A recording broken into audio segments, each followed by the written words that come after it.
You want to know what guys really think and talk about behind closed doors? Look no further. Welcome to the Other Guys Podcasts. You'll most likely be offended, but you'll probably laugh too. So, enjoy.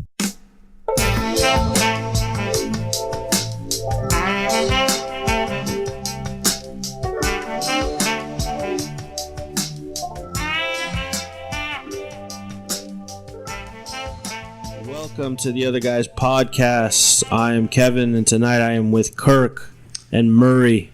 What's going on, guys? It's going well, Kevin. Thanks for asking. Yeah. How's life? Life's good? Pretty good overall. I'd say like a B-, but that's pretty good still. Right. That's like a 72%. But like my bike was stolen, so I feel like that's why it's a bit lower. Hey, man. That's an F for fuckery. Yeah, someone fucked around back behind my house and stole it. But I was like, I'm dumb because I had it locked on like a wood pallet. Yeah. In the garage. So I always thought if someone's going to steal it, they're just going to steal the whole thing because it's not that heavy of a thing to lock up to.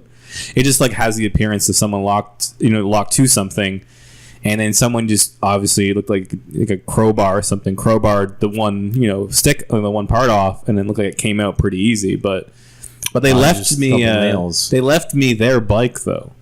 Yeah. So that's kind of like, I guess, a positive crime story. It's like a weird barter system that the guy was using there.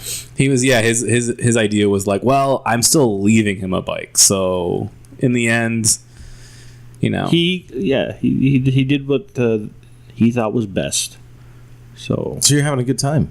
Yeah, well, I tried to go rollerblade in the park today, but then the rink was closed. So like I told Kevin, a weird shirtless guy was at the pool and it was closed, but I wanted to get into High Park. And I'm like, hey, can I get in? And then he was not going to let me in because I was like, I'm not going to swim in the pool. The weird shirtless guy? Like, I was like, do you even work here? Does he work there? Maybe not. He was like, his answers were so vague. And he's like, well, yeah, like I guess.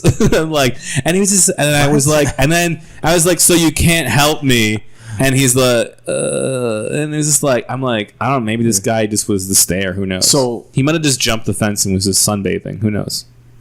Oh, he was on the side of the pool. Yeah, because it had like But he had no shirt on. Was he a lifeguard?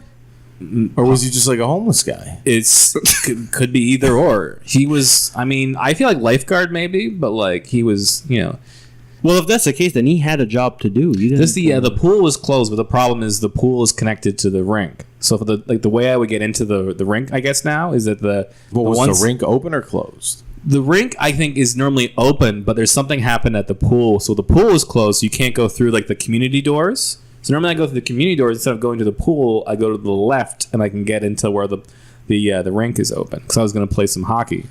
Sounds like it wasn't meant to be. It just happened enough times. This is the second time it's happened like this, where I just go over there and I think it's going to be open. Because one time I went there and it was just open. Do you go on the internet? I tried to email. I think the hours must be somewhere. No, it's just like, I think because it's just whenever, because there really is no... You should ask the homeless guy. Yeah, he probably doesn't know either. Yeah. He probably just, whenever he wants to go in, he climbs the fence, probably. It just keeps everybody... Maybe he closed up. Yeah, maybe he closed up and he's like, nah, it's private time for me. It's for me now. It's a great idea. Yeah. Anyways, tonight... I want to talk about, we're all guys here. We've all gone through similar stuff. Growing up, I want to know if any of you have heard, or has anybody ever told you, be a man? Like, have you ever told anybody, be a man? My mom's told me that a bunch of times. I grew up without a dad, so, like, my only real role model like that was my grandpa. Yeah. He was just, like, an angry man. So would he constantly tell you to be a man? Yeah, he would say stuff like that, but also like my mom would refer me to him for everything because like he was just like angry and like yelled a lot. Yeah. But my mom also was kind of weird. Like one time I remember I wasn't doing the dishes very well, and she's like, "How is anybody gonna marry you if you can't dry the dishes properly?" And then I realized now it's like that's like the least. Stop talking shit to me, Mom. Like I just realizing that's not good advice. That's just useless because that's like not even the top 10 reasons why a woman wouldn't go out with me right now. Because there's so many more things that take precedent over how well you dry the dishes in a relationship. Right. Thanks, Mom. You know what? You just throw the dishes out. Yeah, should paper plates, man. You should be like, no, I could just throw them in the garbage. You got to do the tinfoil, man. No, you don't know about the tinfoil move? Put tinfoil on your plates? You put tinfoil on your plates, fucking cereal, whatever food it is. Cereal? Well, whatever it is, and then you eat it, and then instead of doing dishes, cereal. Wrap that shit and throw it in the trash. Why even use a real plate at that point? Just use a paper plate. Or you could do saran wrap. Well, fine, let's break it down. Saran wrap. Put saran wrap in your plates. Okay, this is for if you're ultimately like, what about this, Kevin? I'm not doing the dishes. What about I take an actual bowl, and then inside that bowl I put a paper bowl. That way I'm both using I can throw that paper plate out, but also I'm very classy in the fact that I'm still using a bowl. Yeah. Sure. Look, you just got to do what you got to do, but dishes as a duty, I don't mind it. There's people out there thinking that's that's just like no. I think there's a group of negative way. There's a group of guys there that are like, listen. Genius. If you get into a fight with your wife, right, or your girl or whatever, and she's like, you better do the dishes, but you're like, I don't want to do the dishes, but you kind of want to find that area of a gray area, tinfoil. Put the tinfoil. Technically, they're not getting dirty, and technically, you're not cleaning them. Mind blown. I'm just saying. Well, there you go. There's Kevin's I would say the only problem with that in your theory is that advice. How easy it is to rip tinfoil. Well, I'm not eating like a savage. I'm, if you do it right. I feel that you do. Depends on the food. Like if you're using a knife in any capacity, like chicken. Even a fork, you're gonna puncture some sort of. You're obviously not gonna be. Like I'm not saying you do Kevin, this on like a steak. I'm gonna pull out. I got tinfoil on a plate right now. Yeah. In my apartment, I will make you try to cut gently enough to not cut that, but you probably still will. I'm just saying this is for regular. I'm dishes, just saying I use scoop. I do the same thing you do, but for like a normal person does when they put something in the oven, like a base thing, like you cook something like chicken or something. I don't use the oven. Well, some people do. Your mom would yell at me. Your mom would yell at me. Some people use the oven, Murray. Anyways, Murray, what do you call it? Have you has it? Has your dad or has any man in your life or anybody ever told you, be a man, man the fuck up? Or have you always been a man? Have you always? Well, I don't. Let's use that term loosely. Yeah. No, I've had it said to me in like probably legitimate contexts. Yeah, but also, angry ex-girlfriends, or or an angry girlfriend, or somebody who's losing their fucking marbles at the time. Like, it's hammered drunk or what context? High on drugs, and I'm being like normal, and they're like wanting to do something crazy. Yeah, I've had the experiences where the same girl, like originally when you start a relationship, she's like impressed with you. She's like, oh, I like that you're a real man. But then that changes pretty soon. And she's all of a sudden she's like, I thought you were a fucking man. Yeah. Well, okay, so give me some. All right, well, you kill that fucking spider. Well, what's it called? Let's say, like, because look, if it's coming from another man, and ideally, if this man is obviously a more manly man than you, there's almost legitimate grounds. Like, hey, listen, be a man. There is, to a point. You know what I mean? Like I know some guys are like real man's men. Yeah. And I'm not, like, I'd say I'm not a snowflake. You know what I mean? I'm not. You're not unique like a snowflake. I'm probably unique. Unique. But, okay. It's like I'm not. You're not. I'm a man in my own way, right? Right. Fair. And people who know me get that there's certain aspects that would fit the criteria. Right. But yeah, I'm sure. I don't think my parents ever said that. I think like my dad probably, talking about something at some point would have been like, well, when you're a man, like when I was little or young, like a teenager, like, well, when you're a man, like this is what you do, right? You move out, you pay bills, you do all this other shit. Right. Well, that's advice, yeah. Yeah, so like I think it was said in like the future tense. Yeah. And then I'd say like I'd say guys, I know a few of them that are, you know, they think they're manly, and they probably are. You know what I mean? Like they are. But I'd say, like, you know, they've got their own fucking problems. you know, like they can be so busy being a man. Yeah. But there's other aspects that they're having issues with out there in their own personal life. Where I'm like, I don't know. Like, should I be taking advice from this guy about this? Because seems like a bit of a train wreck on the other side there. I always felt weird because, like I said, like my grandpa was my go-to, like, man. But like he's too much of that like old school guy though. Because like I've never hugged my grandpa.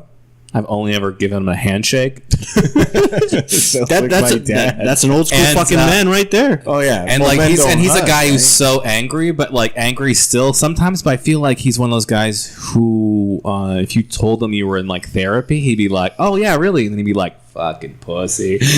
Like really, like he would be. Yeah, he's just like, I guess, like talking about your problems and stuff like that. For him, is just like he just buries it. Yeah, you know, that generation. You like, bottle it up and you just put it in the pit. So I feel like for me, as like a man, I don't consider that like the thing I would pick up from him is like a good stuff. Like I'm like, yeah, if someone wants to hug me, I'll hug them, or I want to hug somebody, I want to hug them. The handshake thing, it's, you know, basically the only person I do that with is him. That's the only person I can, like, because one time I tried to hug him on his birthday and I just forgot. I just forgot. I was just like, "Happy birthday, Grandpa," and it was the weirdest 3 seconds of my life. I bet his arms didn't even come up. Like they were just like kind of like, he was just like, "What?" Just let you do it. Yeah, I think it was like or just like didn't force know myself what upon to him. do. Like kind of like I came in too something quick. is happening here. Like, We were both wearing like fuzzy sweaters. I was just, this is perfect. This is comfy for me, and I realized, nope. Kirk, this isn't right. Why is this weird? His generation's different, man. You know, they're my old man's the same, in a way, and that kind of explains, like, you know, some of my. Well, we've talked about this before. Yeah, you know, my demeanor, or my emotional stunted growth. Yeah, something like that. But that generation, it's men don't hug, men don't kiss other men, and it could be a child. You know what I mean? Like. Teach them young. Yeah, I found it weird. I mean, like, it was like my brother-in-law. His parents are British, and I don't know if it's anything to do with that them being British, but they kiss each other more often. On like the even cheek, even like my nephew was like, when he was like, even now he's like 4, and he's like, I see like his name's Tony, is my brother-in-law's dad, and he's like, "Oh hey, I met," and they give him a kiss. On the then he's 4. No, but I'm like, I've never seen that before. Because to me, it's just my upbringing. I'm like, men never kiss another man. That's like, to me, it was like, I'm like, why are you doing that to him? Why do you make him do that? Yeah. And then I was like, basically like, you want a hug on your birthday or on Christmas? You know, but you're not getting both. You know, like, well, no, like my background, like on my father's side, it's all European, and like I've actually never had any physical contact with your dad or uncles or anything. It was more of like, like not even, I don't know, man. It's just more of like, they just nod at you or what? Yeah, like, what's up? Or like, you know, like just nods, or they acknowledge your presence. They acknowledge the presence, but there's no a life living over there. There's no I mean, the thing is, some Europeans, they do the cheek kissing, and I've seen that, but like, I'm not into that stuff. So here's my take on it. Yeah, I think a long time ago, like that hardness or whatever, like, you know, the old timers out there that have seen some shit. Yeah, you know, they're just hard, man. They're just like, you got to toughen up if you're a kid. You know, like the fucking world is going to punch you in the face repeatedly, and I'm not going to coddle you because I didn't get coddled. And fucking, you know, I had cholera. Electricity wasn't steady. You should have seen the cars. You know, well, you know, depends how old your grandpa is, but cars could have been pretty awesome. Yeah. But, you know, it was a different world. My grandpa was born in the early 30s, I think. So yeah, exactly. So it was a different time, man. You know, back then people still fucking, there was respect in the world and shit. But I think now we've changed where I don't think overly sensitive is good. Yeah, you know what I mean? Like, you don't want to be the guy that's like on a first date with a girl that's crying at a sunset. But I think that like Well, the sun's in my eyes, but the sun's going down. I think I got some sand in there. Salt water. No, but I think there's moments maybe that's like I think it might mean you're healthy if like as you get older, you know what I mean? Like things affect you, you know, like whether it's family or whatever. Or a movie, you know. For me, it's movies. You know, like for me, it's movies. Certain movies, like where if I saw a movie 10 years ago, I'd watch it. It wouldn't even register. I'd be like, it wouldn't even like. I would like a movie for something different, but then I watch it today, and then it's kind of getting me with an emotional punch that I didn't realize the movie even had. You know what I mean? Like maybe it's like a father-son thing, or you know, something like that, right? Like more personal, I guess, for myself than other people. But I mean, that's what the movie went for. But I didn't get it, so I'd say it's healthy that I do get it now. Like I think I'm actually progressing emotionally in a way that society would like me to. So how did you feel about in Guardians of the Galaxy when what's his name? Kurt Russell? No, Chris Pratt, fucking blue guy with the fucking Yondu. When Yondu, gave up and they did that little father-son little montage. I didn't really care. I got it, but I felt they were going to hit me over the head with it, and they did, and they like made it a big deal. So like I was like, all right, like I get it, and I didn't mind that they did that, but I was like. What's your favorite? I think he was too, he's too much of an asshole to the guy. Like I get that's his way. That's how they were. Yeah. So in cinematic universe, in movies, which father-son like thing where you're like, oh man, they got a good. Are you talking about the Marvel Cinematic? No. We're talking in movies in general. In movies in general, what movie stands out as a really good father-son combo? And you're like, I kind of not necessarily have it, but so there's a movie. A lot of people probably have not seen it. I know people are gonna be like, he's fucking talking about movies again. It's older. It stars Kevin Costner. Yeah. Field of Dreams. No, although that is a father-son movie, and I really like that movie. And there's a great moment in that. There's a few. No, I was actually. Field of Dreams. See, I'm a little tired, but yeah, that's a good movie, and I like that movie. It's another Kevin Costner baseball-related movie, For Love of the Game, where he's at the end of his rope as a pitcher, and he's washed up, he's finished, and then he's like old, and he's throwing a perfect game. Yeah. And he's zoned out, and he's just he's in the Detroit Tigers. Yeah, and he's thinking about his life. He's just kind of thinking about his life, daydreaming, and he's pitching like the best game ever that he's ever had. And everything's working, and then he has a moment where he's like walking off the field, and he's picturing like a World Series that he pitched in 10 years earlier or 15 years earlier, and sees his parents in the crowd, and I'm like, oh man, that would get me too. Like, if I was him, I'd be like, that's a big thing, right? Because now he's thinking like he's an older guy, but he's like, do we ever really grow up? Yeah. You know what I mean? Because I think we're always just little boys. I think we're always just little kids, and we're always just looking up to our folks in some way. Okay. Have you guys seen the movie Frequency? Oh!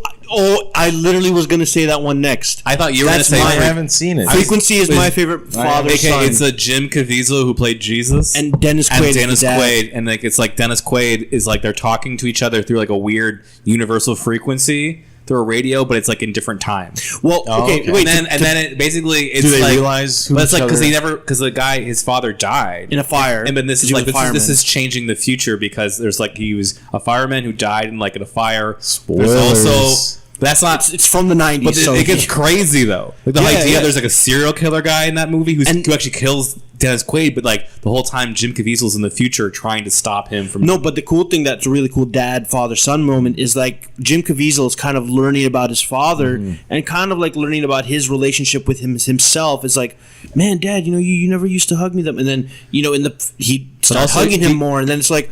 Oh, and then they start developing an actual relationship. Yeah, but also I think did it's he interesting. Know it was his kid? Yeah, it's just because in the past he died, and then now he's talking to him in the future. But I feel like the reason why he doesn't really know his dad because he died when he was young. So it's like now he's getting like as a man getting to know his dad as his like around the same age. And more importantly, I can see how that's more importantly ends up saving his life until he and then like fuck it, I'm gonna spoil it. But at the end, he fucking like his dad ends up saving him last moment because the killer ends up finding out that his son was walking him through all this stuff. Yeah, it's so it's like, and then man, that's a fucking father-son moment. The best movie. Kevin, I agree. Yeah. It's a sleeper though. People don't normally talk about that. But see, it came out when I wouldn't have gave a shit. Yeah, no. It came out when I'd be like, no. I caught it on like on a Sunday afternoon on Fox. When they play those shitty movies. I think I watched it like a weekend. This came movie. up and I was like, man, like this is like actually like it makes you think, and it's also like man, it's got moments in it. So, I think it's one of those movies that like you see the trailer and you don't really doesn't fully explain what's going to happen and how intense it gets. Yeah. Well, I'll check it out. Yeah. But okay. So that's like one of those things where somebody could see your fist bumping. Frequency bros. Where that could be, and see that's like I'd say there's certain things that can trigger emotions in men, and that could be one of them. If obviously you can tap into that, right, and respect that. Well, that's the thing. Respect that kind of feeling. Where like I said, man, like there was a time when it just wasn't gonna happen. I just, Yeah. So as I get older, I think I'm functioning properly. All right, you're wiser and all that shit. But like being a man, like Bruce Willis Armageddon. Okay, so growing up, that's being a man. Growing up, when you were just coming up and your kid, who was your like when someone said that's a man's man? Who are some of the people that, like, what's your idea? What was your idea of a man's man? Going up. Like, again, it could be from a movie or, like, maybe just somebody in real life. I don't know. Like, I'm sure there's, like, instances of people that, like, in my world that, you'd look up to and be like, that guy's, like, a buddy's dad or somebody. Mm-hmm.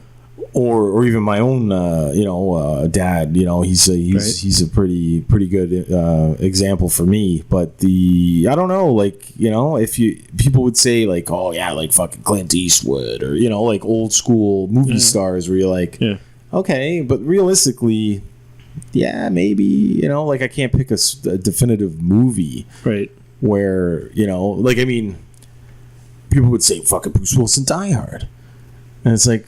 Well, he's fucking divorced and like, or he's not really a good dad and like, he kicks ass, but is he like, I guess he's a fucking man. Right. You know what I mean? Like, because realistically, like that's the argument that a lot of people will have is because I bet Hans Gruber is probably potentially a better father than him. He has kids. He probably he's like make sure they go to a good college. I got all the money. That's why he's doing all that. And he's like he's doing it for my German kids. It for my kids. Yeah. Just doing it for Gerhardt. It turns the whole movie upside down when you realize he's actually not that bad a guy. So. Kirk, you growing up, was your grandfather, because you didn't have your dad around? Who was your? My grandfather was the default like man, because we had to basically when we got in trouble, my mom would say the following thing. She'd go, I'm gonna get your grandfather over here right now, and he wasn't afraid to like throw a hand around, So, but then I guess my uncle, or my mom's brother, my uncle Kevin or my uncle Mike, were like kind of through the fear of violence. My grandpa, but he wouldn't hesitate. Throw a hand. And my mom would just say like, "Hey, these kids are acting up," and he'd be like, "Well, get the belt out," that kind of thing. He never hesitated. But my Uncle Mike and Uncle Kevin were really, really good to me because they didn't have kids for until I was about 16, 17. So those were like almost like my surrogate dads, but they all lived out of town. But my Uncle Kevin was he's a pretty successful guy. He worked as an executive at at RBC, and he was he didn't play pro hockey, but he played like junior B. So he was like he could have maybe. I looked up to him. He was like he kind of like was a mentor to me about like a lot of stuff. Like he tried to push me in ideas of what I should do for a career because he was like he started as an accountant. He was like you should think of something like that and like get an MBA and blah blah blah. Some real dry shit. These are like the good colleges to go to. He was like he's like you want to make money here's I can tell you how I make money. My uncle Mike was a bit like more like a softer guy. He's really nice, but he still had a good job. He worked as like I think at different places like Seagram's and was like but they were younger than what like a, you know, like what your grandfather is, right? Or like what they'd be like like, closer to an actual like what my dad's age. Would Okay, be. yeah. My dad was a bit older than my mom, but my uncles are both a bit younger than my mom, so which is like, but it's still within a 5-year time period of my dad's actual age, which is weird now that my dad and I actually talk now. Because like for almost 16 years, I hadn't like heard from my dad or really, you know, had him part of my life, and so that's like an interesting thing. So it's like, but now it's a bit different. But it's like I don't really. It's like it's kind of strange, but like it's kind of nice because it's like it all kind of worked out in our family where people like, you know, forgave everybody, and it's more or less that.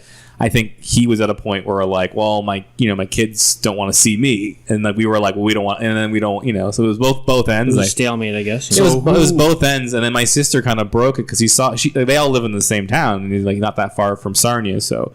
And my sister saw him, and she was like, Kirk and I had talked about this like maybe like, you know, a few months ago, like we want to, you know, have a relationship, and like we feel bad that we hadn't really been around, or we would, even though I'm sure at both ends we're both feeling that way.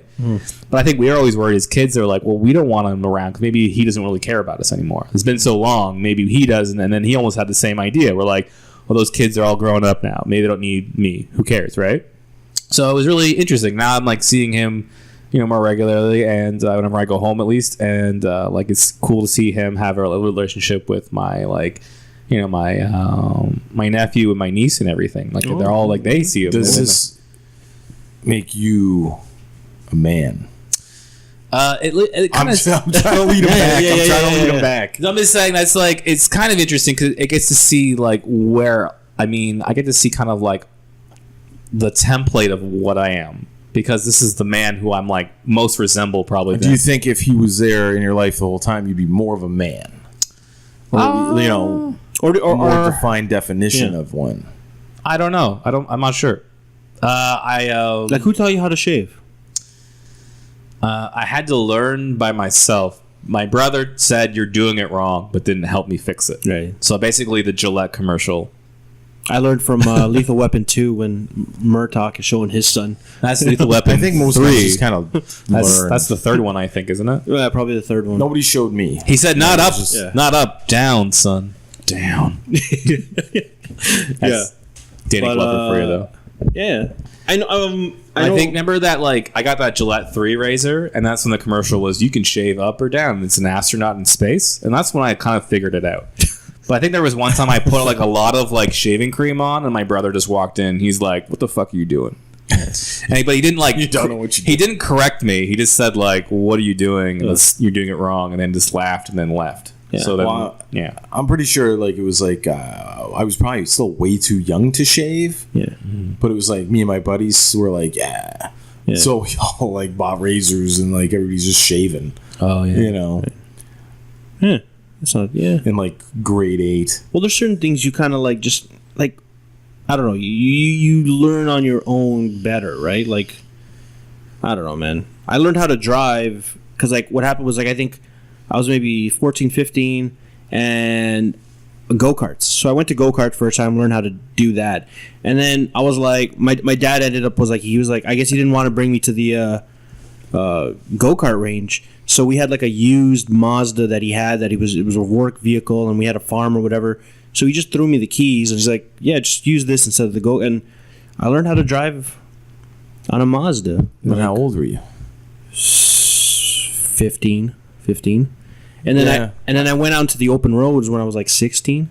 Yeah, see, I guess like people back, a few years ago were different. Like I remember coming. Oh, you back, couldn't get away with that shit now. No, I remember like I was probably 15 and coming back from out of town from like a hockey tournament or a baseball tournament or some shit. Yeah. And I remember my dad had a rental for whatever reason. Like his car was in the shop, and I remember he's just like, "You want to drive?" And I was like, "Yep." And then, like, I drove on, like, back roads. Right, yeah. But it's, like, a fucking hour and a half drive out of town. Yeah. And then, like, we started to get back to, like, the city. And like, I was like, so should you want to take over? And he was like, no, but this is taking too long. Hop on the highway. And, like, that was the deal. I wasn't going to drive on the highway. Yeah. And then I ended up driving on the fucking highway back. Yeah. And I was 15. And then after that, it was like, Yeah. I just drove. Like he would. Like I was 16, and if I wanted to go, because like I'd have sports. Yeah. On like a Friday night. Yeah. I was 16 years old. I didn't have a learner's permit or anything yet. But like a girl was having a party, in the neighborhood, not too far, but far enough that you're not walking it in the winter. Yeah. And it's 11 o'clock at night, and it's like, can I take the car? Nice. And it's like. I drove I would just drive. I drove a Cadillac the first time when I was 12. Oh yeah, it's a true story. Was it on your grandpa's lap or? No. My uncle Andrew. I think it was before he was even my uncle Andrew. He was like my aunt's fiance at the time. Yeah. He had this like nice Cadillac, but he just like let us just drive it for some reason. I forget why. Like he wanted to teach us, but we were all like.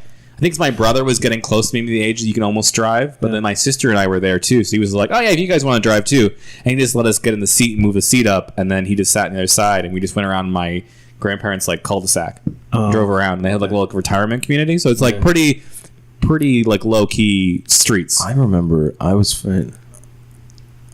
know if I had a license. It might have been that same period, and I went by a buddy's place. I probably shouldn't have been driving. Like I was probably on, well, this was, I was young and hadn't learned drinking and driving. I wasn't wasted, but my buddy's brother, who's like 3 years younger than me, was there, and I'm like, "You want to learn how to drive?" And so I took him out and fucking taught him how to drive in the middle of the night, and I didn't even think I have a fucking license. Oh, jeez. But I learned So there's a whole other thing. Well, like joyriding was a Yeah, no, I was 15. Do you guys ever I got taken ghost over by ride? cops and. Did you ever ghost ride? No. That's not a popular thing here, I guess, but Isn't that get out of a car? it's when you go into neutral, you get to like sit on your roof and it drives. that's a Sarnia move. No. That's more of an Atlanta thing. Oh, okay. It's like No, it should be we're popular. We're gonna hit buildings here. Yeah. No, I feel like it's like you see that like it's just like because they do it in a way where it's like you can get in and out real quick. So it's like, but like you see people used to do it like where they would just like get a car going and then they put it in neutral and then they would get onto the roof or whatever. And See, I'm not thinking that's helping them be a man. I'm thinking that's kind of like them being an idiot. No, it's pretty dumb. So I don't. I'm just thinking like it looks cool though. When you see someone do, you're like that's an Instagrammable video right there. Yeah. All I know is so I ended up driving that Mazda around, and we had cornfields and shit, and that's also when I started to watch Dukes of Hazzard. So I started to like find You're ways. like Dukes of what? It's a show where it's a car that jumps. Anyways, Knight Rider. Anyways, long story short, a few hillbillies that are bootlegging moonshine, running from this inept cop in their town. So pretty much what I ended up doing, like, because we had this farm area where I drive around, and I'd look for hills to jump. And one time I jumped a hill and then smashed the gas tank, and it just basically the car fell apart. And then when my dad came back and was like, what happened to the car? I was like, I don't know, like somebody. And like he bought, like it's either he bought it or he just didn't give a fuck. But like yeah. Oh, he didn't buy it. Yeah, probably not. But he didn't buy it. Yeah, like I think that's yeah. And after that, it's like you're an adult. Yeah, like you know what kids get up to. Like if you're sitting in your living room, fucking just sitting there stone cold sober watching a movie, and then all of a sudden your 15-year-old son comes home with fucking bloodshot eyes, stinking like booze. And it's like, oh, how was your night? Oh, I'm not feeling so good. I'm just gonna go straight to bed. It's like, well, yeah, okay, man. I know what he's up allergies. to. Allergies. Allergies from drinking too much. Yeah. I mean, allergies. Or maybe you're smoking a lot of dope and your eyes are bloodshot and you're tired and you're like, oh yeah, I was somewhere. They had a cat. I'm allergic to cats, right? So I'm just gonna go lie down. No, and it's like, me and my friends used to get high and hang out at my house because we found out that my mom can't identify marijuana smell. Because she just never smoked marijuana. My mom's never smoked marijuana or really understands what it smells like for sure. So we thought one time we were caught because we were really high in my basement. And then she comes in and says, it smells like skunk. And my friend's like, does she know we smoke skunk weed? And I was like, and then she's like, no, there was a skunk, like a literal skunk. Nice. And then, but it scared my friend to the point where he's like, oh my God, man, that scared me so much. Close. Yeah. But I was like, it's weird. Yeah. Weird thing about my mom. She's a pharmacist, but she doesn't know what marijuana smells like. Yeah. I love you, Mom. So, what do you call? What's the manliest thing you've ever done? Like, what do you think? Where you were like, you know what? I fucking proved my merit today. I own that shit. Well, what's the manliest thing you've ever done? Or like, top of your head that you're thinking, I don't know, man. I'm hoping there's a couple of women out there that would be like, well, there was a couple of nights. Okay, let's go around and do a checklist. Have you ever been in a fight? Physical fight, Kirk? Yeah, not recently, though. Oh, well, you've been in a fight. Okay. I'm in, not as an adult. I don't think I've been in a fight, but, I did a few times, like, in hockey and when I was growing up, just, but I was never, really, so either my brother or sometimes it's random people piss you off at school or whatever, but at a certain point, after, probably 17, 18, I probably didn't get any fights. Right. Murray, you've been in fights, definitely, right? Mm-hmm. What's the most recent, or are you always fighting, or no? Were there days, no, slow down? No, I know. People are like, well, he's aggressive. I'm like, no, I'm constant really not. fighter. No, I'm not. I never was. Yeah. I just don't like bullies. I don't like assholes. So sometimes, in sports days when I was younger, that would cause shit to happen. But outside of that, I grew up with people other buddies of mine that were more fighters than me. Mm-hmm. And I wouldn't fight them. We'd argue and shit. But if we were out and there was a scrap, generally it was them. It was them getting into a fight with whoever. Most recent though was I don't know how long ago. But yeah, no, it was I think I told it. It was a couple of guys behind a bar. Mm. I took them both on. You won? You in or they were really, really drunk. Right. Oh, okay. Okay. Yeah. But it happened fast, and I was quite violent. Yeah. And it's because they were insulting this girl. I didn't even know this girl. She was just out having a smoke. I was having a smoke. Another guy was having a smoke, and these two guys, jokers in a back alley to this place, walk up and just start treating her bad. Yeah. So, I told them, I'm like, maybe you guys should just leave, basically. And I was normal, and then, they were kind of being negative towards her, talking to me about it, and I didn't find it funny. Yeah. And then I was probably in the wrong. I think I hit one guy, and then the other guy came after me, and then it was on with him, but I threw him into a fucking stairwell. Mm. Then he got hurt. So I got lucky. I think I got lucky. I feel like sometimes now, though, I don't know what it is, but I just more or less fantasize about fighting people than actually fighting people. I'd rather not touch another human being. Yeah, I'd rather not get in a real fight. But for sometimes I just it's that whole I have that feeling of what I would do, and it's made up circumstances. Sometimes someone's starting to piss you off, and you're well, if it goes here, then I would kick their ass, and it never really happens for me. But I feel sometimes I get put on edge, and I'm ready to go, but I'm glad I don't. It's because but also nowadays you never know who could also really kick your ass or doesn't look like they could kick your ass. People do MMA nowadays. Yeah, fight, people do that mixed martial arts. They can dance around all day long. Mm-hmm. You just gotta hit them once. But I feel I'm also I'm that home. I feel I'm kind of I've been in fights and I'm like that Homer Simpson episode of in the Simpsons boxing where I feel I could take a bunch of really good hits.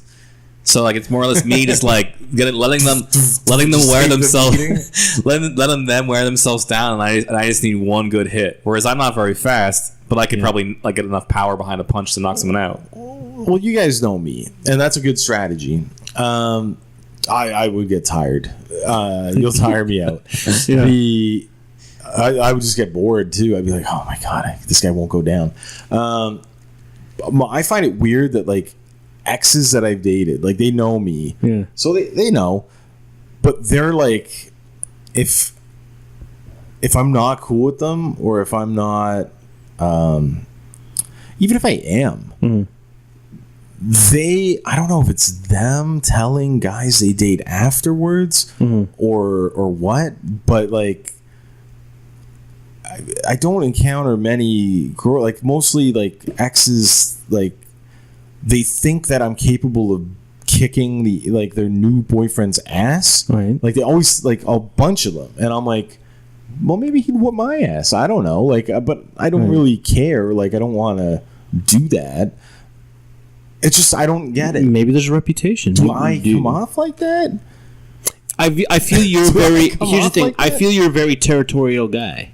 Like even when we were No, talking even if about, I'm not, even if it's yes. listen, the old topics you said where if an ex brings for another guy around, I'm taking him. No, like, that's if things go badly. But Yeah, if it's it's chill, or even years later, you know, and it's like I've heard girls are like, oh yeah, well yeah, he knows I dated you or whatever, and I'm like, oh that's cool, and girls like, yeah, she he's terrified of you, and I'm like, why? What did I do? What story could he possibly hear of me that would freak him out? You know what I mean? You obviously left an impression. But it might be, be that intensity, or that, I don't know. I've always wondered that. And have you ever?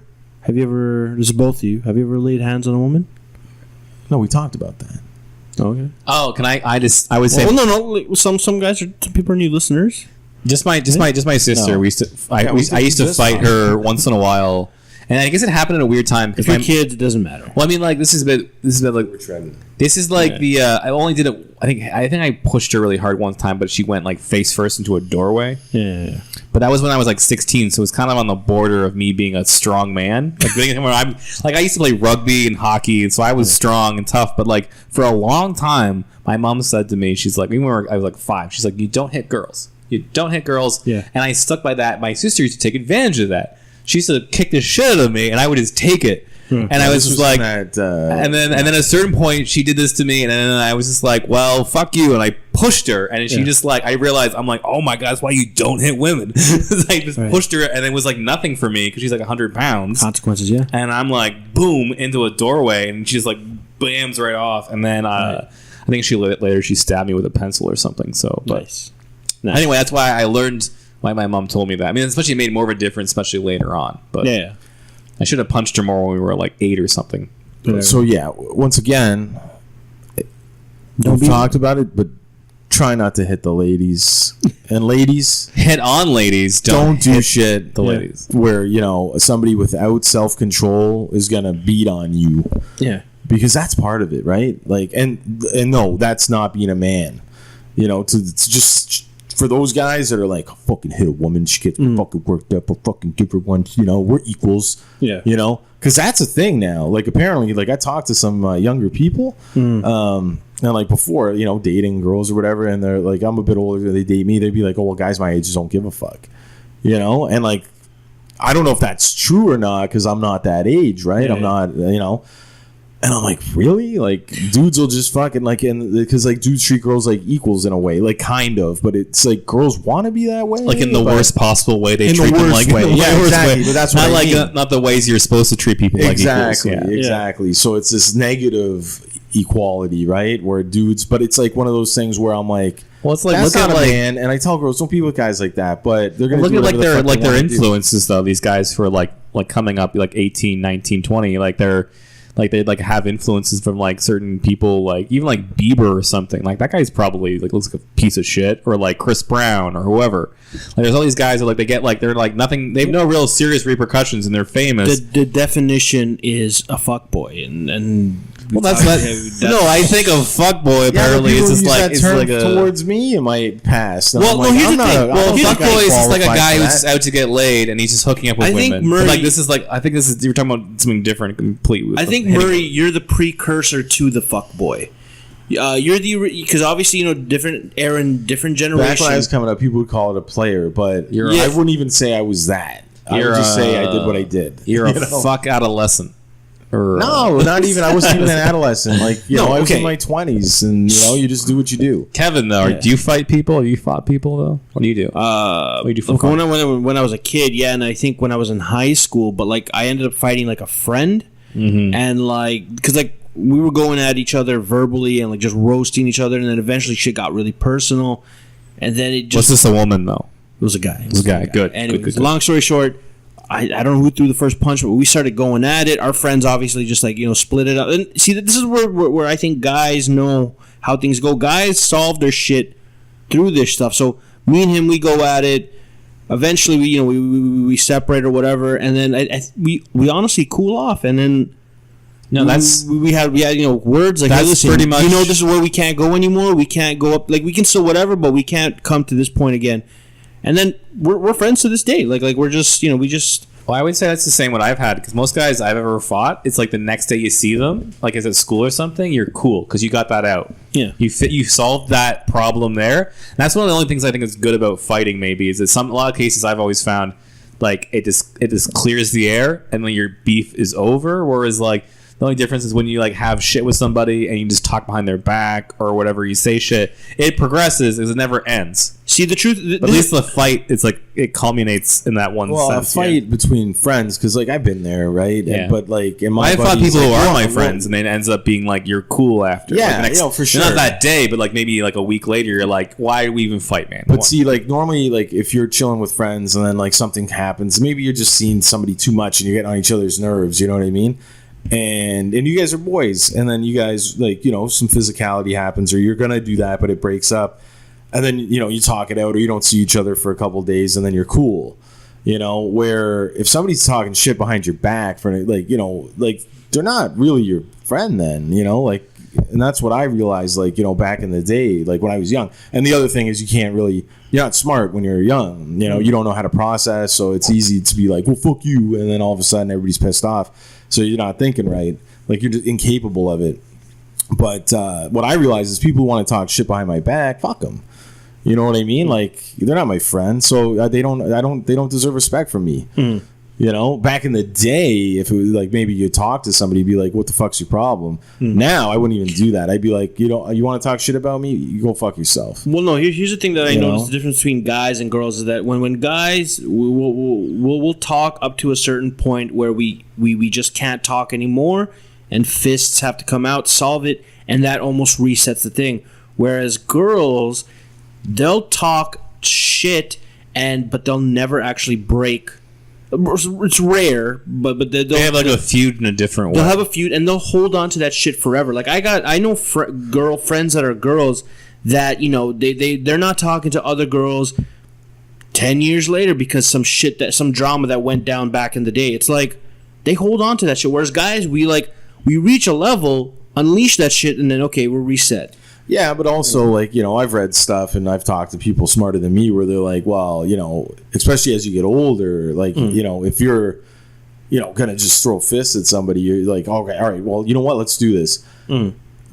Well, I mean, it's bad to say, but these people say your intellectual development is limited and you don't know what to do now. So, like, your brain, you've hit your limit. Yeah, like which is why I don't fight anymore. You know, you've hit your limit. Like now, as a person, you don't know what to do. Yeah. So now your next instinct is, I'm gonna hit this with this. You know, like I'm now gonna do this. Yeah. Where other people, where they say have intellectual, you know, are smarter than, you know, me or whoever. Yeah.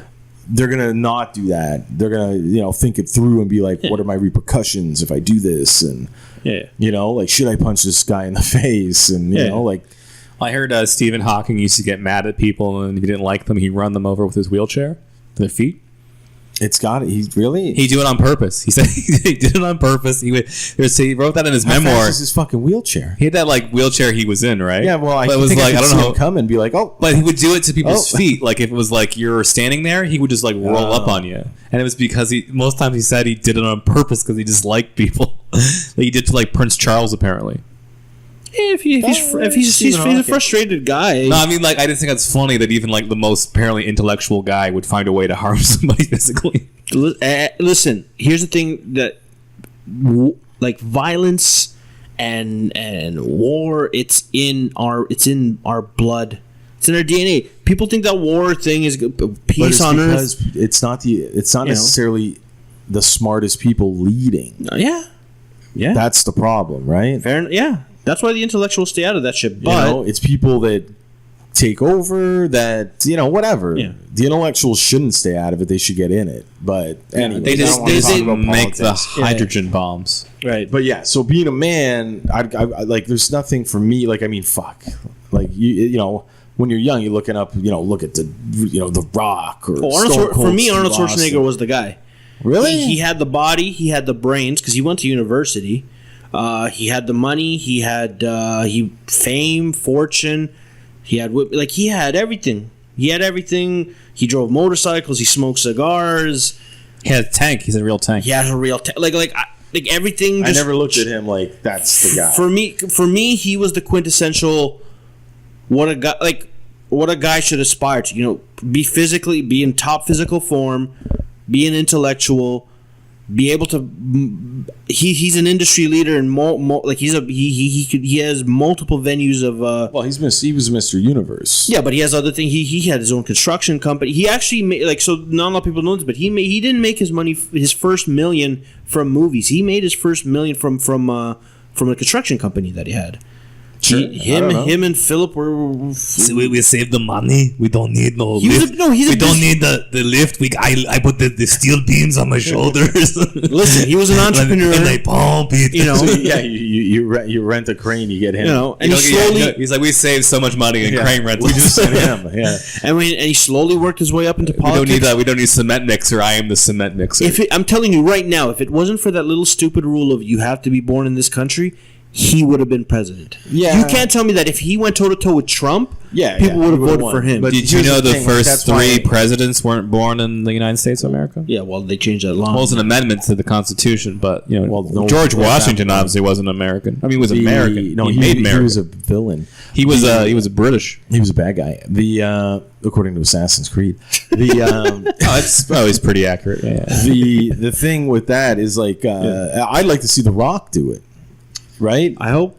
But he's, at this who point of the knows? game, But like, yeah, let him do But it. you know what? I think right now with the whole political thing, we'll see how things. But who knows? The Rock is a. You know what? The He Rock. might be a fucking maniac. The Rock is a modern day man's man, though. No, he is. But He's when it a modern comes day to man. for sure. But when it comes to politics, Yeah. who knows? But here's the difference. Here's You the know, thing now. who knows what? I just don't want The secrets are in Rock to his be head. blamed for the country going down the tubes because I don't want to lose faith in The Rock. I mean, it's not our country, but I think what's interesting though is Like, that why not Mike Myers for prime minister here then? he would be good. You know, be- or why he- not a he's doing sports Austin Powers figure? for But him. like, why That's not basically like a hero? that's basically what Justin Trudeau is. He's like more of a celebrity prime minister than a real prime minister. Well, his dad was a prime minister. No, I'm just saying that's because So, I mean, like we're he's talking like he's got politics like again. I'm just being like Like- Trudeau as a person. He's more like everyone in the country knows him, but he didn't have for a long time wasn't in politics. He's not a man. But he wasn't in Like, politics for I a don't know, long time. He's not manly. Oh, yeah, he's probably in shape. No, he's a good-looking younger guy whose dad was the prime minister, and I'm just saying he's the party saw that and was like, "Hey, you're fucking gonna run because women are gonna take to you because of your looks. Kids are gonna, or young people are gonna gravitate to you because of your policies, because you smoked weed and you're somewhat young, and dudes will just vote for you because you know your legacy, you know." And he won. Yeah, no, he was he had like the sizzle, but not the steak. You know, whatever you say. But I think in terms of, I think no. What's interesting is with the Trump stuff is We basically can't talk anymore about Trump. I just want to say, no, not about him, but I'm saying that like it's interesting. I've been following kind of the politics through some stuff, We can't but talk about politics. but it's interesting. I think is that everything they've done, and they were like, well, that's like we've gone too far to the right, but like pretty much the majority of like seats in Congress, or now like the next things, then the elections coming up, they're all swinging Democrat. Like there was a transgendered woman who beat like a Republican, and like a typically Republican state. So I'm saying it's kind of funny is that, like the country realized they were hoodwinked, and now they're just all voting back the other way. So that was all my because point. people are sheep. But anyways, back to the manliness. Another. I'd say Trump though. Just He's an alpha. He's We've a said- real man. He's like, No, he's not a real man. If you well, I mean, he trust fund baby, but I mean, No, he's a cuck. he's a bully. Well, I mean, whatever. But gets people in results. his world Here- is that would be like, no, he's a man. You know. Here's the thing. I He think he goes after what he wants, when and you- he doesn't stop until he gets it. when you break down the qualities of a man, so let me just get my definition of a man is a man who has freedom and also knows how to be responsible. Trump, not so much on the responsible part, but he has freedom. He can do whatever the fuck he wants, and that's a quintessential part of being a man. You know, I think being able to be free. I don't think that's is part of a being a man.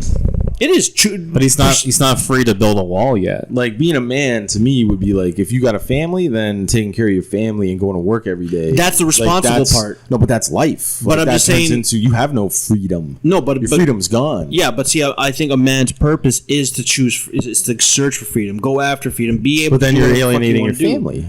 Not if you do it right. Not if you do it right. I think that you're going to think differently when you have a family. That's why I'm not going down that path. That's not not conducive to the family life. I think right? I think maybe maybe you have a lot of adults that leave their families or like fucking because you know what, I gotta fucking go out, and I think everybody has to have that downtime, but when that starts overriding what else you have, like that's to me, that's really being a man, is sacrificing, fucking the sacrifice. Like everybody like to fucking go out and fucking do whatever they want to do and be like, de-stress. But you can't do that. No. Okay, maybe I'm not using the word correctly. Freedom. I think every guy needs a purpose, a mission. A guy needs to have a reason to live. Now, whether that means that is your family, like it turns into that. Yeah. My family is what I'm here for. I work hard for them. That's it. But I think every guy needs to have a fucking reason to go on and a mission to accomplish, a dream, purpose-driven life. Purpose. Yeah, I think every guy needs to have that. I think that and that's the thing. Can I add something? I think also like what you're saying with I think like that guy, he gets up every day to keep Kirk out of the pool. Yeah, that's his job. That's his mission.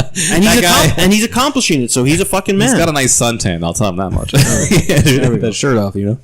It was bronzed, man. No, I was gonna say I think another thing too, an overall thing to add to the your family and responsibility is someone who's cognizant of the future too, wants humanity, is almost putting instead of yourself first all the time, realizing what's the best for everybody. So when someone I like that, I like when I think highly of especially men older than me, if they're thinking about what can I do to make the next generation better for people, ideas or concepts or stuff like that. I think that's really Elon Musk. That's a man. Sure, that's sort of idea that people have. I think that if a man has compassion not only for himself and his family, but for the next generation, the future of people in their community or country or whatever, right? So, yeah, I think a real man pushes the ball forward. If you're just, I don't have my ball anymore. We had a ball. Sorry. No, I agree. I agree to most of that. No, look, if I get it, because you're a family guy. If your family is your core thing, like I said, things change. What being a man was to me when I was a teenager was different than what it was when I was in my 20s. Yeah, I get that. And it's changed. It's evolved yet again, right? So it's not that those things go away.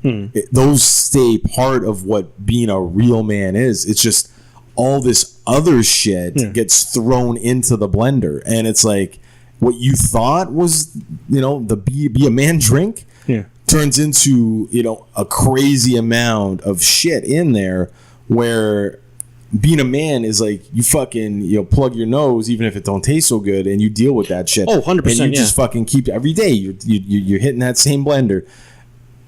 I think that's being a man. I think that the pussies are the people out there who fucking say, well, I'm done drinking this. I'm out. I can't do this. Yeah. You know what? I gotta live my life, and it's well, you're not being a fucking man, you're being a bitch. You know what I mean? I think that's a case, and I see that all the fucking time now. Well, that's what we were saying. I see it earlier all the time now, and I want to grab these fuckers and just fucking grab them and just knock some sense into them. If you don't own up to your shit, that's a sign of a weak. That's not even that. It's just fucking it's hard. You've seen it. I've seen it. There's people out there listening to this that probably are looking across the road at somebody or thinking that guy's not a fucking man or fucking, you know what I mean? Yeah. They're a bitch. Yeah. Don't be a bitch. Be a man. Yeah. Be a man. That's what we were saying before when we first had the idea was because your perception of this sort of stuff, being a man, definitely changes, because you might idolize somebody, you might have a certain idea of what that is, but it's an ever-changing thing, because where you start becoming a man, and then where you are at right now, and the idea that that's going to change too. Where we are right now, everything's going to change eventually. It's going to be a certain point, there's going to be more thrown at you, or something different changes that you're going to have to, and you have to be being a man is how you face that going forward, I guess, right? Yeah, and I think because again you're bringing in the family aspect of it. I think when you're a man, the idea is that you're in control of that shit. You're the ones that are there's so many guys that just the moment that they have the family and the kids, their balls get cut off, and then they just go into cruise control. I don't know, man. I see it like you know, it's like, you know, maybe you know, they're like it's like they're gonna let the wife and kids run the show. Sometimes, yeah, but like, see, I've seen that happen. I've seen it. Like the guys wear like, you know, fucking sandals with socks and drive a fucking Chevy Astro, and it's just. But he's putting other things ahead of him, like for the betterment of his life, right? For the betterment of his flock or kids or whatever. Yeah, but they're making his life a hellhole. How do you know that? Because he looks miserable. Maybe he's just tired. That's fucking miserable. That's life for him. He's cutting up orange slices so a lot. But it's harder for him to do all these things than it is for the guy who's like, fuck it, I'm just gonna, you know what, I don't want to be involved. Yes. So who's more of a man? The guy who's doing all that, sacrificing, driving the fucking Chevy Astro van or whatever, getting up, going to work, you know, paying his dues, versus going the home, guy that fucked helping off, his kids study, taking his kids to fucking practice, getting no sleep, waking up, the guy who sticks around, done, and you know what I mean? He's more of a man. No offense to those guys out there that think they're more manly because they ain't got none of that shit. Yeah. Enjoy your life. Freedom's great. Freedom's nice. Meet some girls, have a good time. Hey, I used to enjoy it. That was some of the best memories I ever had. Love it. Such a good time. Yeah. But you know what? Would I say I was a fucking? Was I say I was being a man to the best of my ability? Yeah. Fuck no. Fuck no. There was all this untapped potential of manliness and being a man that I didn't even realize was within me. Yeah. And that wasn't it. Yeah. You know what I mean? And people out there, or some guys, are gonna be like, "Fuck this guy. He doesn't know what he's talking about." I'll be like, "Fuck you. You're not a man." I'd like to pause for a second. If you are listening, sir, fuck you. Yeah. You know, it's one of those things. It's like how many fucking people, guys and girls. I'll even drag women into this one, where it's like, my boss yelled at me. You know what I mean? Yeah. Like, fucking man up. Like, that's a scenario where I say, fucking eat shit, man up, and fucking live to fight another day. You know, people be like, just shut up. You know what I mean? Well, we might be like reaching a point where like it's almost gone back too far soft, you know, because people now like way younger than all of us are like growing up when it's like in the era of participant trophies and parents who say you can do anything you want to do but like don't remind them, say you got to work hard to do that. You're fucking right. Because like there's parents who just say you can do anything you want to do, you're perfect. And then these people come into the real world and they're just shell shocked. They can't like take criticism. I mean, I think that you got to tell kids like you can be whatever you want to be. But I'm saying that the thing is, kids like, well, I want to be a fucking you know. No, I'm just saying. My mom always told me track star. It's like, well, you're not very tall. And well, my mom always told me she said that sort of stuff. She said you can do whatever you want to do, but she'd always follow up and go, you have to work hard. Yeah, it's a lot of work. But if people don't say you got to work hard and this is how you would do it, instead of outlining for them how they could accomplish it, the only way you can, you as a person right now can be an astronaut. You can't be. You have to fucking get a bunch of degrees. You got to study something, become a specialist, and then probably join the fucking Air Force. Yeah, there's a lot of stuff that goes into this, and learn how to fly fucking jets. No, but people in general are now becoming softer. I mean, you got what do you call safe spaces, and there's a little debate over that. But like, if some people, I think, will be legitimately like they say they're triggered over certain language. I get that in certain cases. Like if you're someone who has like, some people have PTSD, and so the thought of like someone saying certain stuff might make them feel like anxious or have anxiety outbreaks. But for most people, that's not the case. It's because they just don't want to hear something. If you want to hear someone, then that's like a free speech sort of thing, right? And if anything, you can disagree with them. You don't have to like run away from that kind of stuff. Or how many? So that kind of bothers me. The people who are like, it does bother me. The people who don't really have a reason to not hear it, but like I blame the internet for all of this. Oh, sure, yeah. Oh, yeah. I blame the internet for everything because, like you said, keyboard warriors, where people just want to disagree with you and they control on any subject or whatever. But it's also the misguided self-image that people get, where it's like, well, I can, I can be like them, or I'm like them, and it's like you're not. You know what I mean? Like, it's all fake. No, not only that, but the whole internet is a fake little thing. I think social media and and all that stuff with the rise of that has given people this false sense that they're special. People think that they're special, but like, I think everybody's equal. Like, you got an equal shot, but you're not special until you until you do something special, until you do something unique, Well, until I you think that the contribute. idea behind it was good. I think the idea behind Facebook or whatever, I think to bring people together, to network, your network, yes. right? To make the world smaller, yes. Yeah, the idea was good because like you can keep track of everybody you knew, even though you're not in the same city. Yeah, you're not the same as you were fucking in high school, but it's good to okay, good. I'm glad they're doing all right, but like that's the thing. I think people don't, nobody puts up their real negative shit. Like sometimes, they do, but it's not like one of those things where it's like, so I have an alcoholism problem and my girlfriend just left me. You know what I mean? No, fuck. No, people don't put that shit up. People put up the happy stuff. People put right? up the best version of them. Of course. It's a fake version, right? But I think the thing what happens, though, I feel like, is then it becomes a competition. It's like, who has the cutest baby photos? Who has the best vacation I've never fallen into that trap. I think that's kind of what I see on Facebook. Because you're putting up a certain image of yourself that I think is like unattainable in real life, but some people don't realize that. They see somebody else like, that person has a perfect life, but it's not perfect.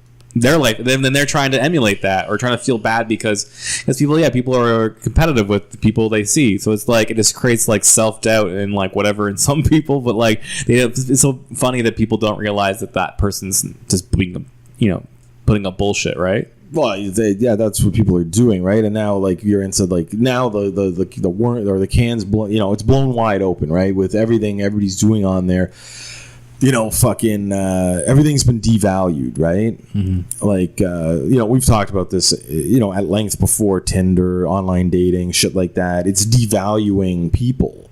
It's devaluing the hunt, the chase, the skill set that you needed to go land a girlfriend or a mate to be the best, right? Because now you could be a dude, hit the gym a little bit, be a complete doorknob, dense moron with like connectors not firing right, brains not firing right, and be a lunatic, and some girl will come and meet you because fucking of your profile pic, and because you strung together a couple sentences, and now they're in front of you, and because and they're gonna date you.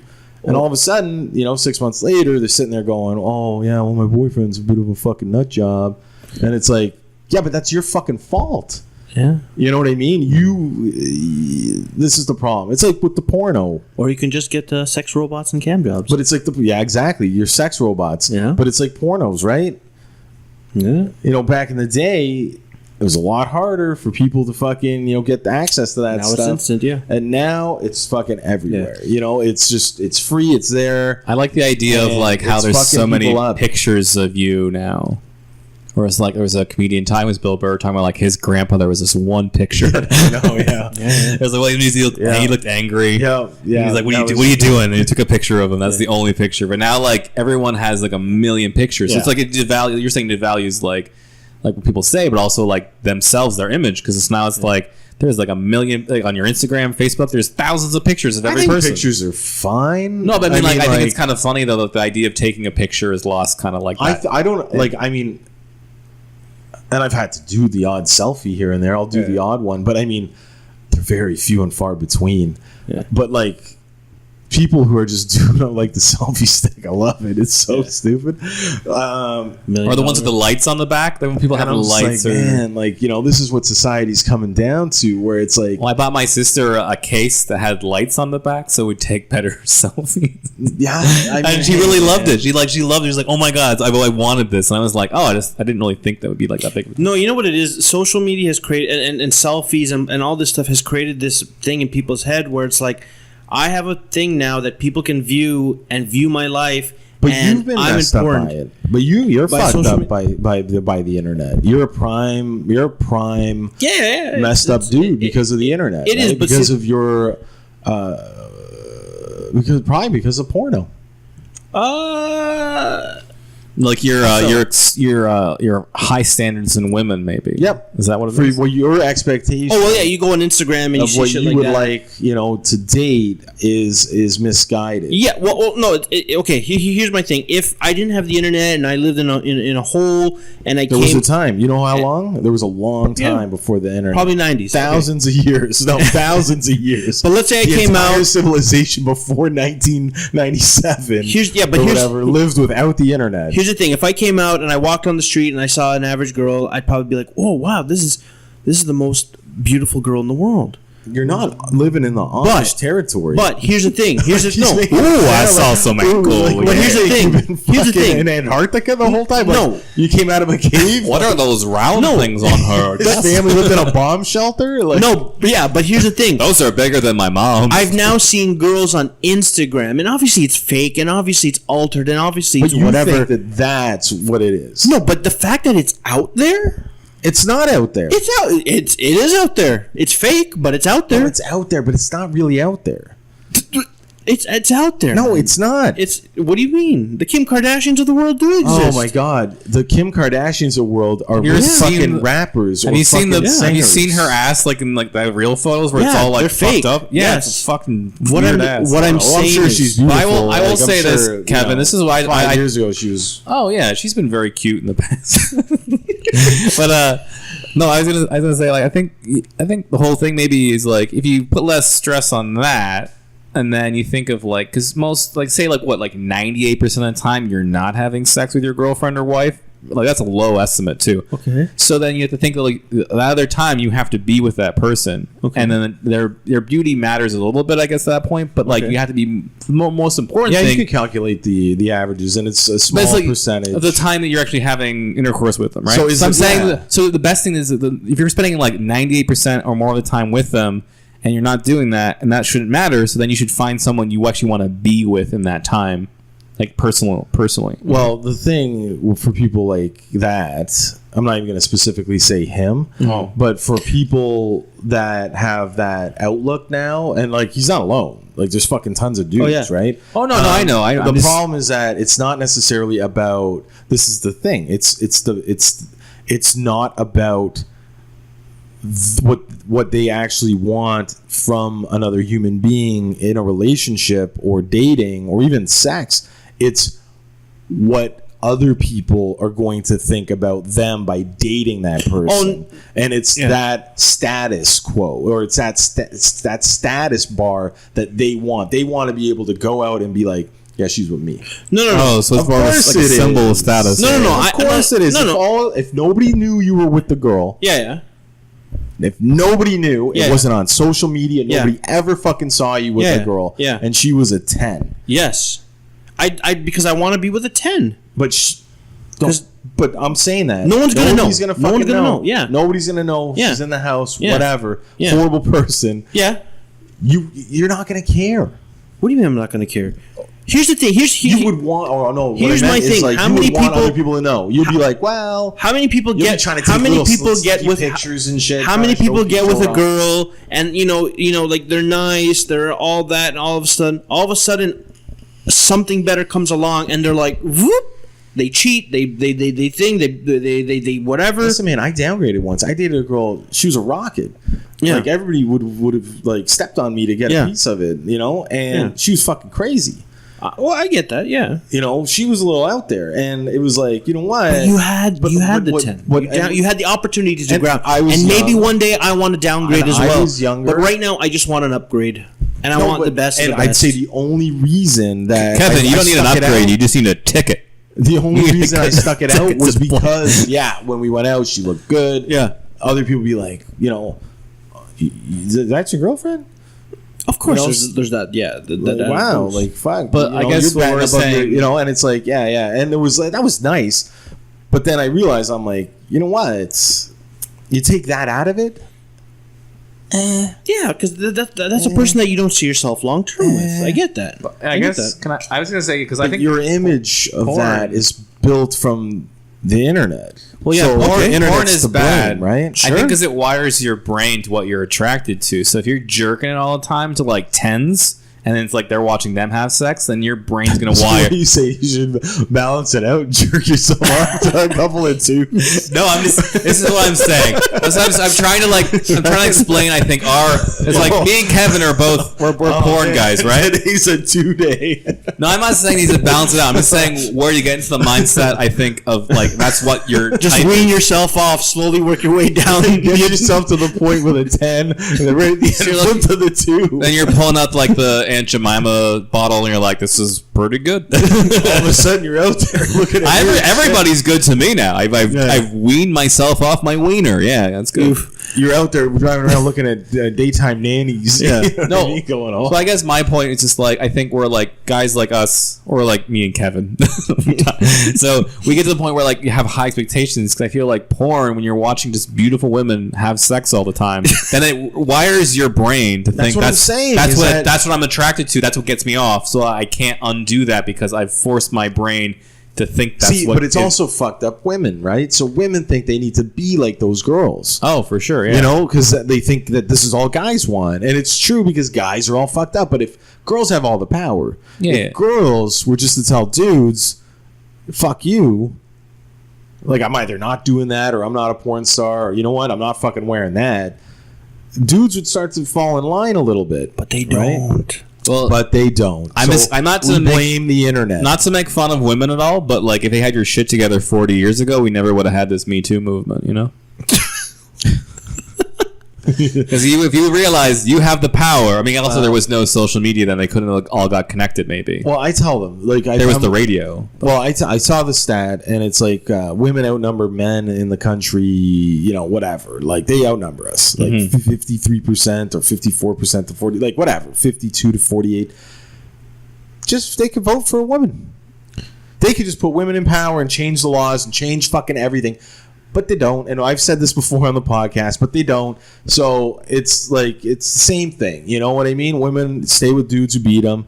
They can change the fucking world they live in. They don't even need our help. Well, they just fucking do it. I think with women, they're just learning now that they have all this power, and it's like, it hasn't been a perceived thing when women were growing up. Like even like girls my age were like 30, right? What do you mean? Like, these girls should know. I'm just saying now they know. Now they know all the power they have. They should know this from being a teenager, going to a fucking party when they're a teenager. When a dude's trying to get a hand job off them, it's up to them.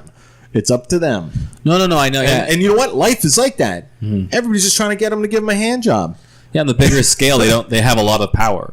They've got all the power. Yeah, exactly. I'm just saying, but now it's like I think finally, like women are just all together. It's more. I think it was like sort of like they're like, well, I guess this is what the preconceived notion of being a woman is like. Some women are. Some are, and then now it's like they all have like awoken. And now they're all on the same team. They're all playing the same side. Whereas before it was like. Basically, I think kind of like a set standard sort of thing. It's the most powerful resource, cooch. People, it's where we come from. We've all come from one. We're all gone to war. We're gonna come in one. We come in them and we come out of them, and then we're still going to war. Yeah. That's my thing about you. Here's my thing. Unfortunately, because of the time I was born in, I am now open to a world where I know there are better things out there. Like I know there is a better car out there, so I'm gonna eventually want that. I know there are better houses out there. There's just better things. There are women that, I mean, look, I'm not, at the end of the day, I get Kirk's thing and I get your thing of finding a girl that obviously meets your emotional needs. It's not necessarily better because, like, I take for an example, you said better house.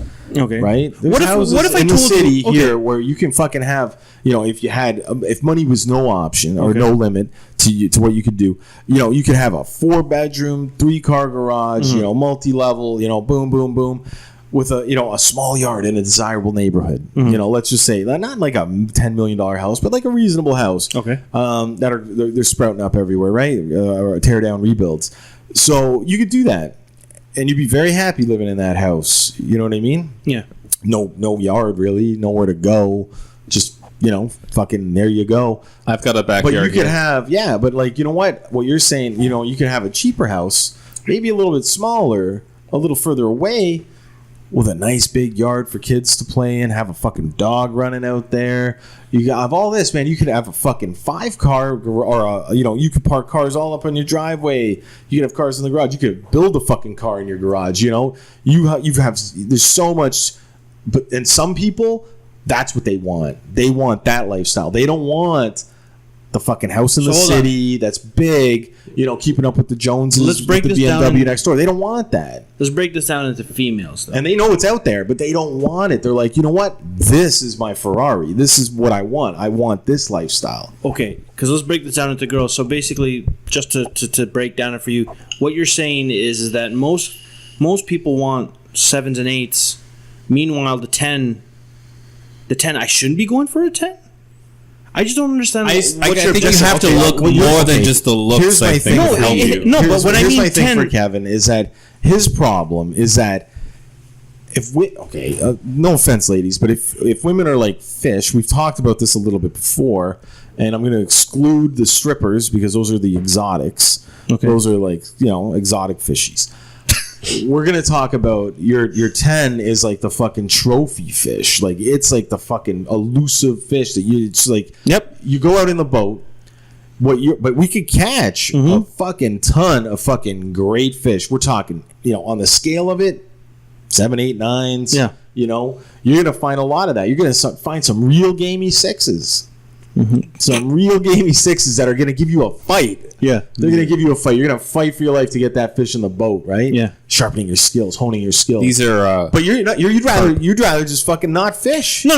You'd be like, if it's not out there, you know what? It's not good enough. Here's my strategy, and here's where I think you feed your belly. No, man. Here's my strategy, and here's where I think Kirk, you're falling apart. This part is that if I'm searching for a 10 of a fish, I'm searching for a 10. I'm gonna arm myself with the best tools. But you can't catch a 10 because you don't know how to fish. But here's the thing. I'm going to have the best tools, so I'm going to try and reel in that 10. But you know what? Maybe I'll get a 7. Maybe I'll get an 8. Maybe I'll get a 6. Maybe I'll get whatever.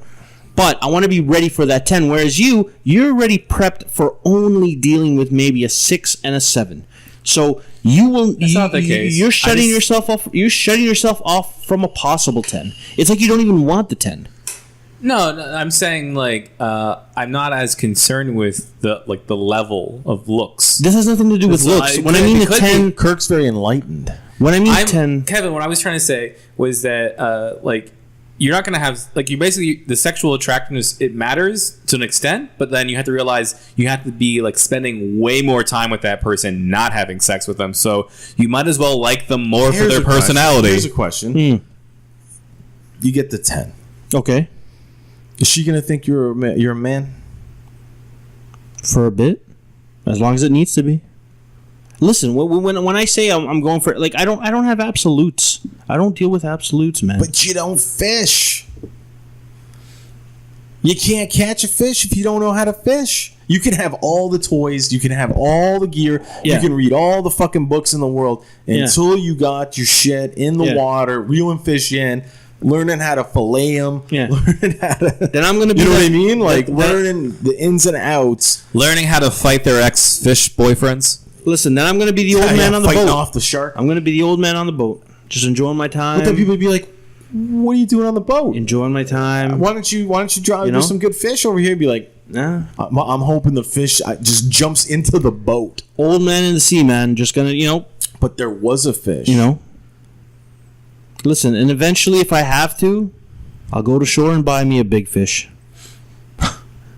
The aquarium. Yeah, get myself an aquarium. That's called a strip. But I will admit though that I have the same same problem because a lot of times I'll like a girl, but I won't just like them for their looks. There's been girls I've liked and people are like, well, how do you like them? They're way out of your league, and that's that happens. It happened a bunch of times for me, but I wouldn't say that their looks were the deciding factor. It was actually hanging out with them. Because I can see pretty girls all the time. Like I see them all the time. Like they're like, oh, that's a very attractive woman. You can also fall back on but the like, fact that if I they don't don't want to go for you, just say, they're shallow and self-centered. No. It's just I feel like until I have some sort of thing with that person, I get to know them, and that's where I actually make the decision. Whereas like I see hot women, I think fairly frequently. It's Toronto. We're lots of beautiful women around. There are, yeah. So, but my thing is like I don't really care until I really know them a little bit, like at least a little. Like talk to them a few times. I can't just make a decision. Like I feel like you would just look at someone and go, "Yep." Yeah, he's not a meat market guy. Like he can't. You can't take Kirk as a I wingman. No, I can't. No. To a meat market like a club, like back in the day, like and be like, all right. No, the music's loud, the beer's flowing, the shots are coming, and it's like you see a couple of girls, and it's like, let's go. But he wants this. He's like, maybe I'll see you here next week. He's in a different point. No, it's tonight. You got to be moving right now. Start closing. But see, Kirk is a different point of view. Where are we going after the party? We've talked before where Kirk is like looking for that person to stay at home with him and like basically be a friend and just hang out. And maybe why is the Golden Girls song playing in my head? But he's looking for that person. Thank you for being my friend. He's looking for that. He's looking for a hey girlfriend, it's me, Kirk. I really like that word. Right? You know what? Friends. I'll break it down. He is looking for a girl friend. I'm just looking for a girl. Yeah, but that's basically it. You're both misguided. Yeah, I know that for a fact. I can admit to that. Like he's very misguided. Like he's basically unwilling. Yeah. To be like to make the move like out there to be like, do you like that girl? Does her look tickle your fancy? Yeah. You know what I mean? He'd be like, yeah, but I wonder what she's like personally. And it's like, oh God, okay, like this is guy. A fucking problem. Then like, okay, well, let's talk to her. I feel I need to get to know her better. And it's like, well, she's gonna probably get picked up by somebody else then, and you are gonna be like, well, she's kind of like not a 10. She's like a nighttime. It's like, okay, well then you don't practice, you don't get any skill development at all, and you're not going to get to know anybody well enough in that environment where they might be open to being approached in that manner, where you might be mistaken in looking at options that aren't options. You know what I mean? Like, I've always found like a girl who serves you at the coffee shop every day. She has to serve you at the coffee shop every day. You know what I mean? She's friendly. Doesn't mean she wants to go out with you. Things like that where you're like, well, I know quite a bit about her. I always feel like I'm pretty good at want you. I always feel like I'm pretty good at talking to women, but I don't really know that I'm like, I don't know that it's going anywhere. But people always see me talk to women. They're like, oh, that was great. Here's you did there. Here's a tip. And then I don't know any better. I just like talking to people. So sometimes I'm like, they're like, did you ask her out or what's going on with that? Your number? And I'm like, oh no, I was just like chatting. She's like, well, they were laughing, they were having a good time. Yeah. They curled their hair, the kind of thing. And I'm like, oh, I didn't really think about it because I'm just enjoying the moment. And then the people, like anytime, and then I always sometimes hear just from like people, if it's a wedding or whatever, someone's event or something, a friend's thing, and they're like, oh, you danced with what's her name? Like, did you know that she was asking about you? Like, she liked you. But you didn't make a move. So like I think you're right. I mean, I'm that dumb guy who doesn't know that he's in the possible zone of hooking up or getting somewhere, and I just fuck it up. It happens frequently. Yeah, frequently. I feel like at least enough to be a problem. Where I just never really know what point to like do like the make a move because I'm kind of shy in that sense. So I don't want to get turned down. But I get it. Like I do. But I'm good at talking to them, so I feel like if I just made that extra. But here's move. the thing. I'll give you a tip. You guys know me. People listen to this that know me. Like a lot of people don't. I talk a lot. I'm a talker. I got no problem with that. Part of it's a defense mechanism. Part of it is just whatever. It's just who I am. And sometimes I'll deploy that part of me in the field of battle, I'll call it, right? Back in the day, we don't, but I gotta be honest, a lot of times I'm not saying much. I'm not saying much. I'm saying what I have to say. I'm getting my point across, or I'm engaging with the intent of something else. And I'm not talking a whole lot about my life. I'm not talking a whole lot. If they ask me questions, I'll answer them. I'm talking more. I want to know more about them. I want to get them talking because then I'm a good listener. Then the more I know about them, the more that they feel they're building a relationship, a bridge with me. Oh, yeah. Right? For So sure. why, if I don't know this person, why the fuck am I going to talk to them about a whole bunch of shit? Yeah, tell a joke, be funny here and there, but get them talking. Yeah. Get to know them a little bit. Like, what's wrong with that? No, that's what I kind of do. Like, I'm good at just like riffing off stuff. I'll ask questions, like a leading question, like a in court or something. Like get them talking about something, and I'll have like an anecdote. Like I'm good at just like just like An anecdote. just like just saying a little story or something. Like the one soliloquy. like the one girl. Like I said, they don't want to hear a story. No. It's just like because one girl. They don't want to hear a story. No. Just like I just get them. I do stuff to make them laugh, and that's how I get in. And then I just like I don't just talk about myself though. That's if that makes sense. Just like I. But what do you talk about? No, I The just guy at the pool. we. Don't talk about the guy at the pool because he'll be like, he had no shirt on, eh? I tell them about the And then you're talking pool, about how bronze the he pool was. guy, and I talk about like the baseball parade I was part of, and the, like that kind of stuff. High Park's a pretty interesting place. I talk about the cherry blossoms and no. Like I think like You don't want to hear about cherry blossom. no, I'm pretty good at listening too. I'm just saying that I think like I get into the conversation because I'm like funny. That's about it. That makes sense. So you feel that the only way for you to get in From the is- initial is standpoint with is to be humor. funny. Like I find like that. So you keeps think me- that your presence and the fact that you can ask questions and maybe tell a joke, but like I don't mean like a fucking like a it's a 5-minute punchline joke, like a quick in and out and yeah. So this you wanna drink? this moth, right? Oh, exactly. He goes into the podiatrist office and he's saying, "Doc, you gotta help me." How about just using one of the worst pickup lines in the world? What's that one? Well, there's so many horrible ones. You could just pick one. Guess what? They're gonna laugh because nobody fucking uses them anymore, and that's an icebreaker. Yeah, then I say you look about heavy enough to break the ice. But I'm just saying, I'm What? saying you got to stop trying to get to know people, and you Gotta stop looking at people. just got to start trying to get to know people. So we need to have group You're therapy. the two opposites. We need to Here's like the thing. put ourselves together and then You duplicate. could, I mean, you could wear a big sweater, In the past, like a conjoined twin sweater, like We stuck mind, on what if you. we do like a Star Trek mind meld where like I take half of his brain, he takes half of my brain? Don't think you're gonna survive that. The There'd be too many images of motorcycles and yes, cars in my head, probably. too much thinking. No, you're both overthinking it, but.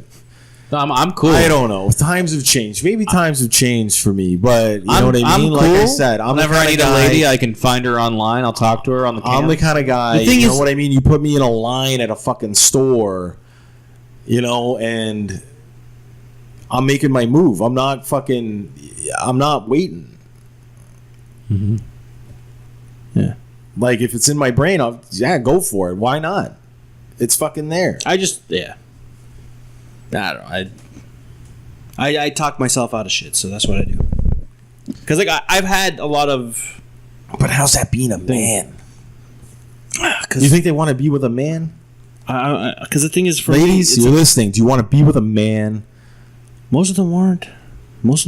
You're right. They're not. You know, and Or that's, they're with a dude that maybe looks like a man. yeah. You know what I mean? I know how Muscles. to. They've got some muscles, and that's it. That's all they got. That's all they're ever gonna have. I know You how know to what I mean? fold a fitted sheet. I'm a real man. Here's the thing, because I'm in a weird zone of like, these girls are going to be are with guys where they're not men or whatever, and they want to leave them or whatever. But then I personally don't want to be in the friend zone where it's where they want to put me in. So it's like I'm in that zone of like, it's either you're in with me or you're not, and I'm not getting anywhere else. So You tell them, I shut you down. know what? You're awesome. You know? I think say your piece, not in like a weird fucking carry the torch for life for you kind of way, but just in a way where it's like this is what. Well, then they would know what you mean, right? You explain it to them, like that the coolness or whatever the connection maybe that's there. If there isn't, I don't know, but I'm just saying, and then just be like, but if you're not down with that, I got enough friends. You know what I mean? I'm not looking for another friend right now. Yeah. Unless And- you come with benefits. Yeah. No, I'm just saying that's honesty, right? And No, and yeah. sometimes it takes that. Yeah. And it takes that and then disappearing for a while for somebody to realize, like, hey, you know what? Like, I wonder what Kevin's doing. Like, I wonder what that guy's up to right now, because I like hanging out with him. Mm-hmm. But I can only see him like if we're going out. Well, that's the thing, yeah. But sometimes that's the push, right? Like, I had an ex, that's what it was. Like, I remember she was a waitress, and I used to go to this place and whatever, and then I made it known. Like, well, I didn't make it known, it's just I kept showing up with, and then eventually I was like, yeah, well, I'm down, like, why not? And she's like, what did she say? Oh, like, gave me, like, maybe I'm not her type or whatever. And I was like, oh. I'm like, all right, whatever. Sounds like a standard stalking situation. Well, she wanted to hang out all the time, but then, but then I think it was like, what was it?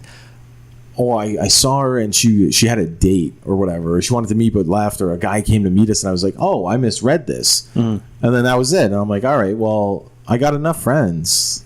Like, I'm not looking for another friend.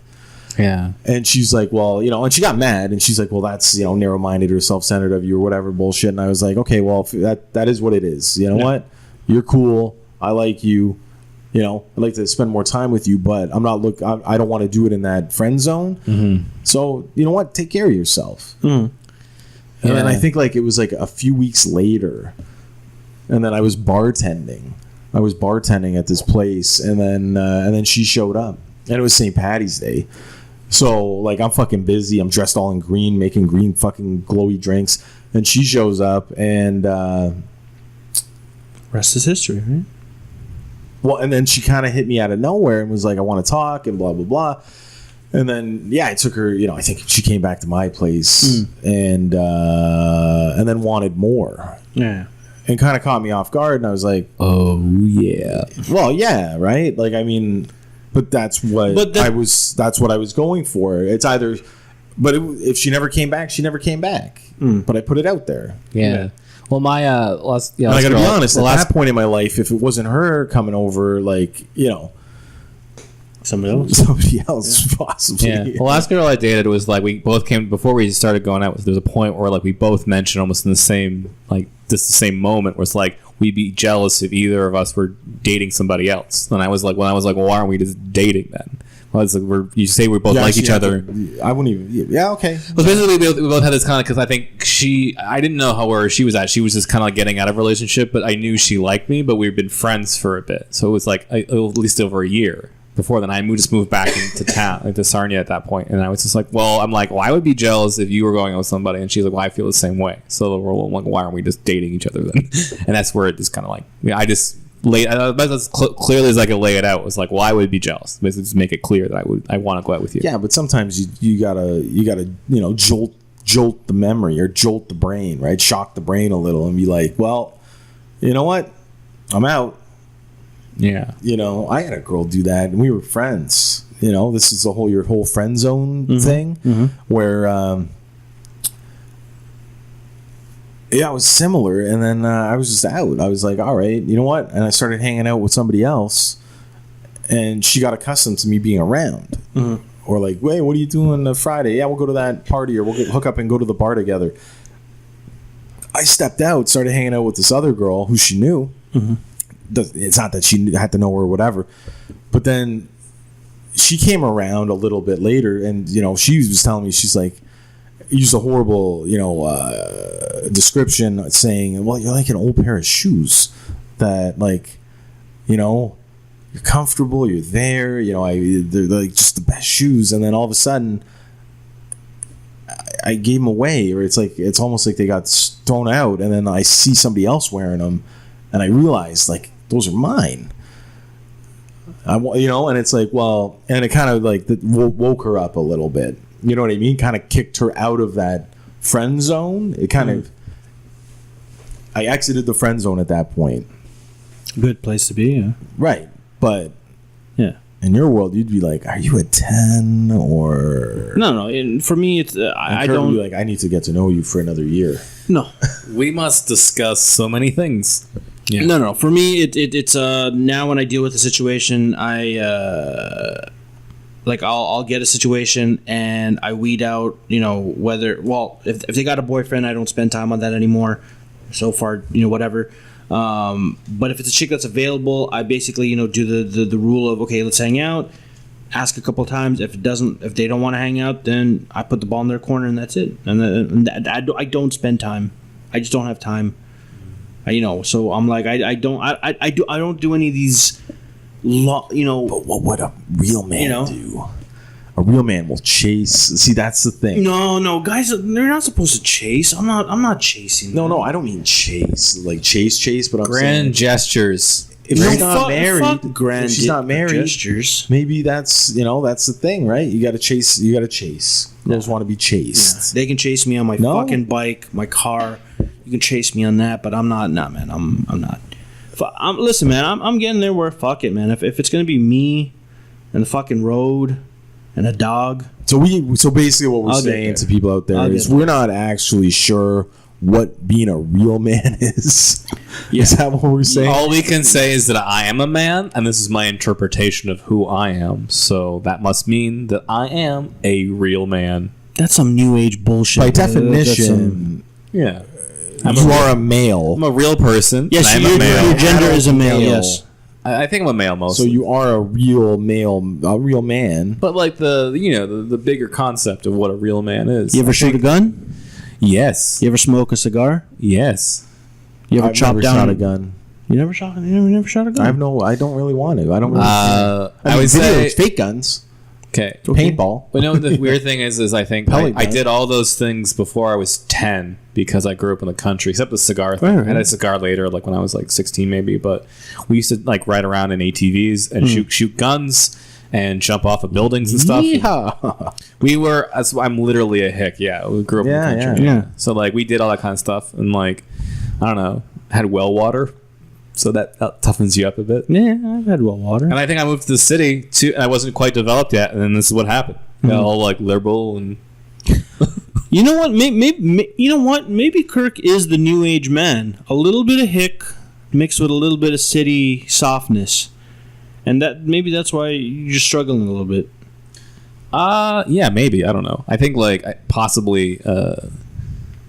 I think genetically maybe like I should be somewhere like on a farm or something, like, or cutting down a tree or doing something like spitting something into like a tin, Yeah.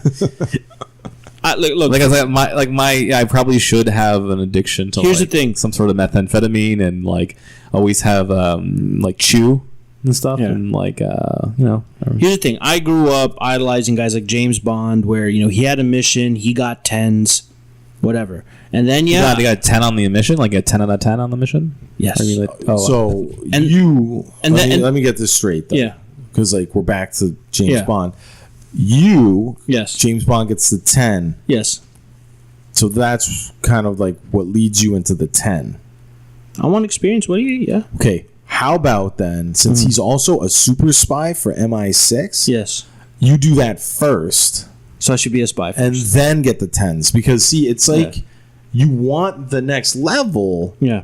But there's this other thing that he's doing that you're not doing. Well, we both ride bikes. But he's cars. James Bond. Yeah, well, you can emulate, right? And get, right, okay, cheaper version. Perfect. There, okay. Yeah. There, yes, you said cheaper version. So he not a real life 10, yeah. Which would mean you're gonna realistically be aiming in at a 7. Yeah, super 8, spy 9. Who can do anything, fly anything, take care of anything, save the world. Yeah. 10s. Okay.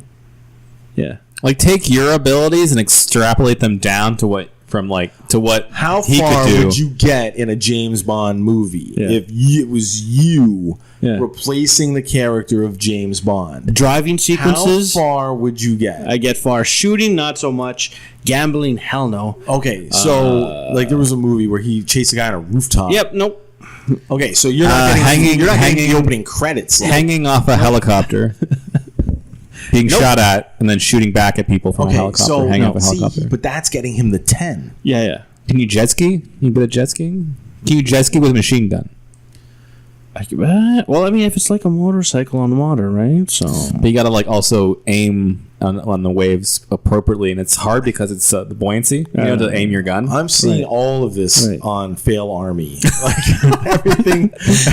No, you put Kevin in any one of these situations. That'd be a great. It's gonna be Fail Army. You ever watch like Dude Perfect, where they do all those like crazy sports tricks? They get like an NHL player, NFL player, and they make them do like crazy stunts, but they try to do them.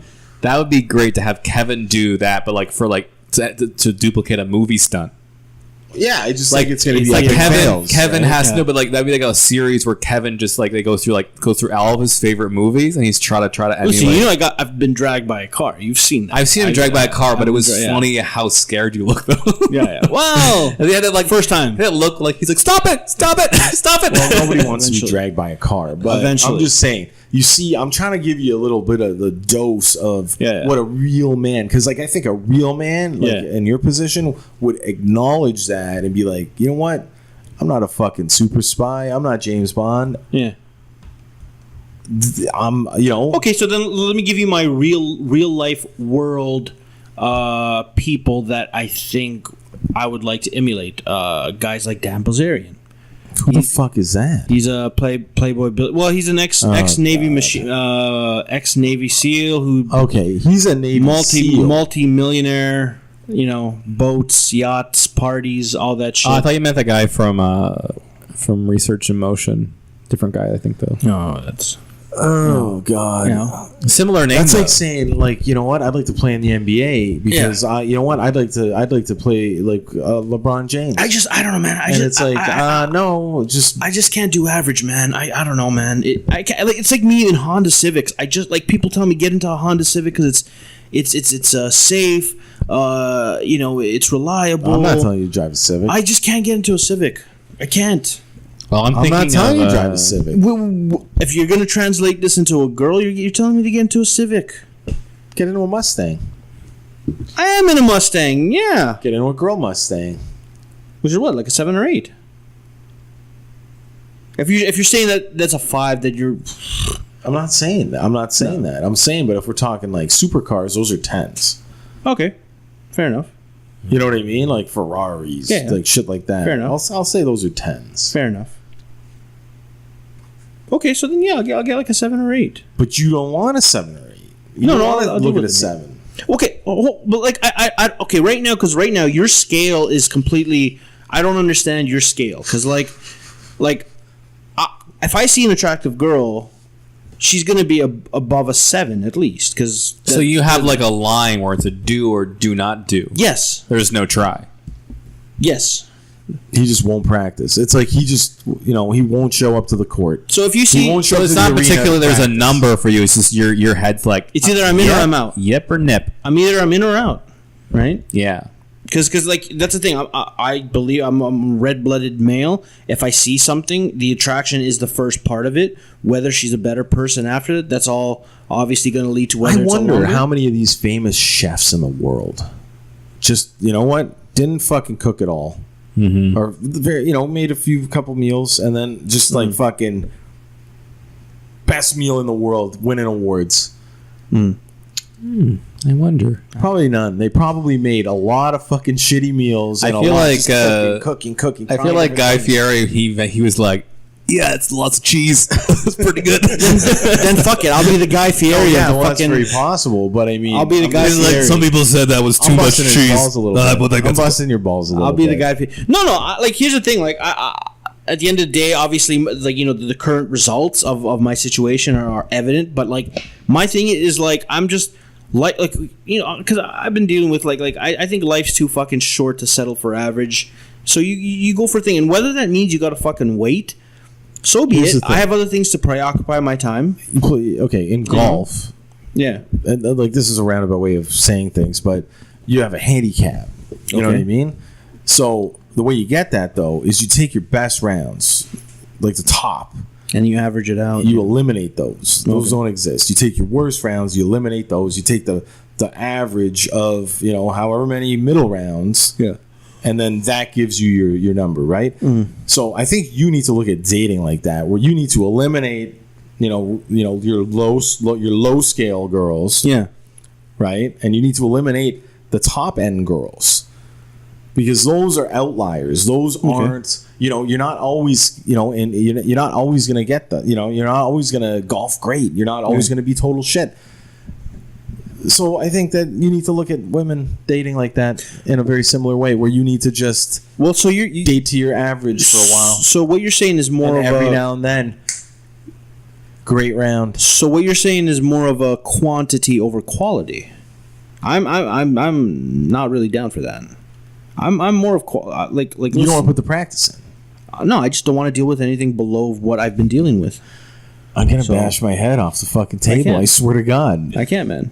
Oh my God! All right. Well, you're the worst. Yeah, you're worse than You're worse than young people. Fuck. If I'm representing that generation, I don't give a fuck. Well, because you're never gonna get good at it. Yeah. So be it, man. And then those 10s, they want to be with somebody who's good. So be it. That's the thing, man. But then you say, "So be it." So it's like, but you're not willing to put the work in. Yeah. All right. That's as long as you know that. As long as you're aware of that. Well, I guess we know we can never talk to Kevin about this. It's never going to change. No, there's no. Like, I just learned that right now. No, there's no change. Like, listen, everyone has tried to they've thrown. Okay, one of the weirdest things they'll be like, "Oh, you should date this chick because she's fat," and I'm like, well, listen, I'm just not attracted to her. Like, it has nothing to do with whatever. I'm just trying to be like, oh, you guys have the same structure. You guys should be getting off. I'm like, no, it doesn't work like that, right? So, for me, it's like, I'm going to go with what I'm attracted to. And unfortunately, I'm attracted to, I guess what the general public calls top tier. I think the problem is it would be good for a girl to go out with that, be not big, but a little bit on her because you're now we're bargaining weight. I'm just saying it doesn't matter. No, but it matters in a sense. I've thought about this personally, not meant for me, but if it's if you're 300 pounds or so, right, and you're trying to dog 100-pound chick, right, you can never be on top of that girl. You're gonna crush her. I mean, not the worst, not crush her, but it's gonna be uncomfortable for her, and you're basically gonna be limited to certain positions. Because I'm thinking of you because you're the sex guy who's got to be all about the sex. So and say, so what are you gonna do then? I don't know yet. I just think about you having sex. Jesus, I don't know. I mean, I'm not a big guy. No, but I'm not that. I don't have that problem though. I don't think I had to have a girl. Her body has to be a specific way because I've gone out with girls who are a bit bigger, and all over the place. But that's. But I never dated someone who's this. I only be look at her. She's 110 pounds. She's a model size. Right? No, here's the thing. That's what I'm saying. I've been all over the map too. Yeah, but I'm just saying for me it's I am aware of that. But I've never been this big and been with a woman. Normally, I'm 240 or lower. So it's for me, it's never been a problem. But I'm aware of it still being a bigger guy. But I'm just saying I don't want to talk about you. But I'm just thinking when you say 10, I'm thinking of a model chick who's rail thin, and you're you're a big dude. That's kind of models aren't. Even. Okay, do you know Ashley Graham? She's a plus size model. No, I don't know who that is. To me, she's a 10. Sure, but I'm just saying, but she's a plus size model. Well, I was thinking what you just said about women who are a bit bigger than you're not attracted to that. So I thought that made me think. No, when you say 10, you're saying because I think of 10, I think of a model. And models are normally very thin. No. When a 10, I mean a 10. But again, I don't think we should really have to talk. We've reached the apex of this conversation, possibly. You listen. You can lead a horse to water, man, but you can't make the horse. You can't back me down, man. I've made my decisions. The water, it's a snooty horse that doesn't want the water in the desert. That's I'm stuck in my ways. He needs Voss water.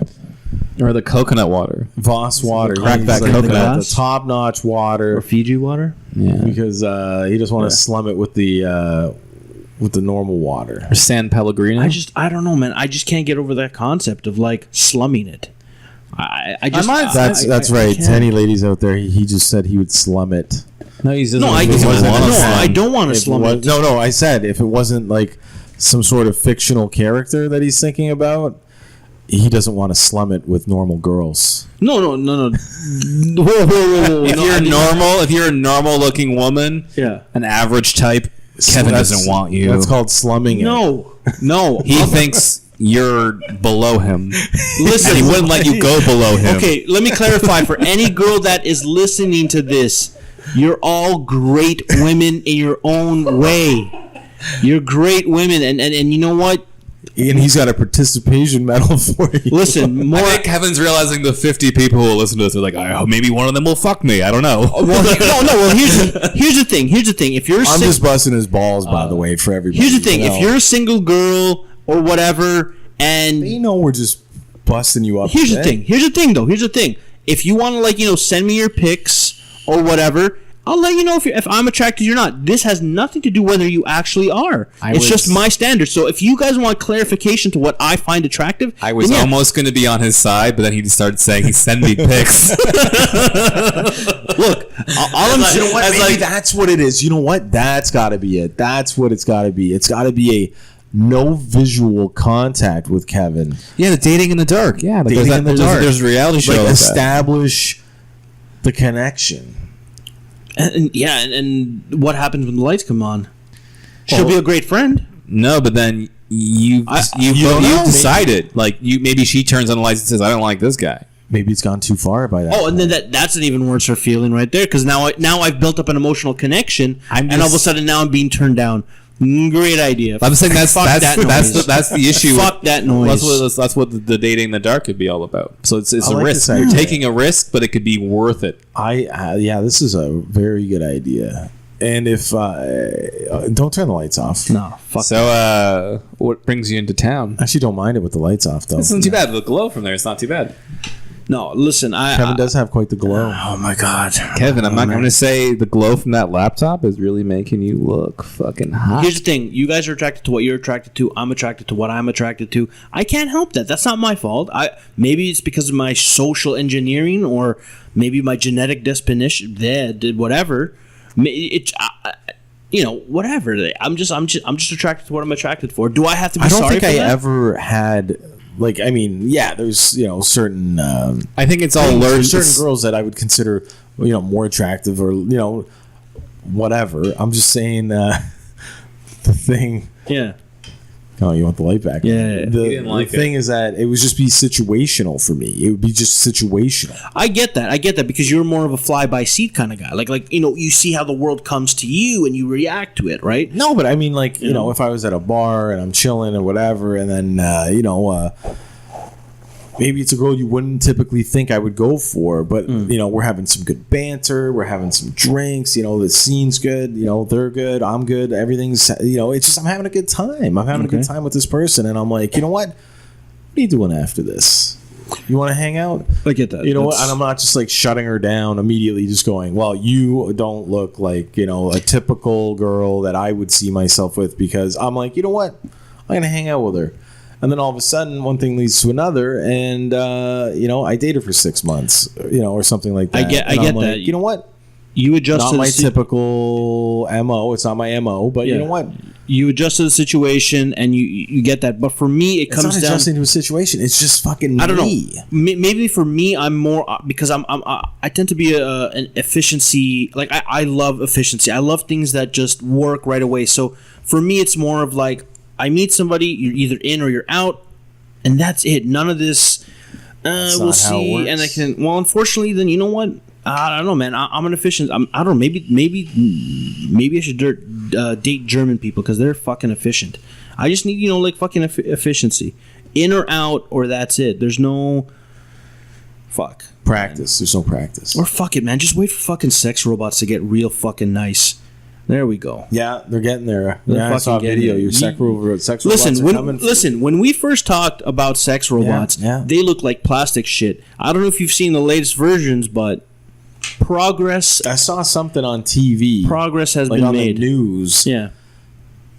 Pretty recently, and I was somewhat impressed by it. I mean, I know you're a big fan of it. Big time. I think Kirk could, get down on it.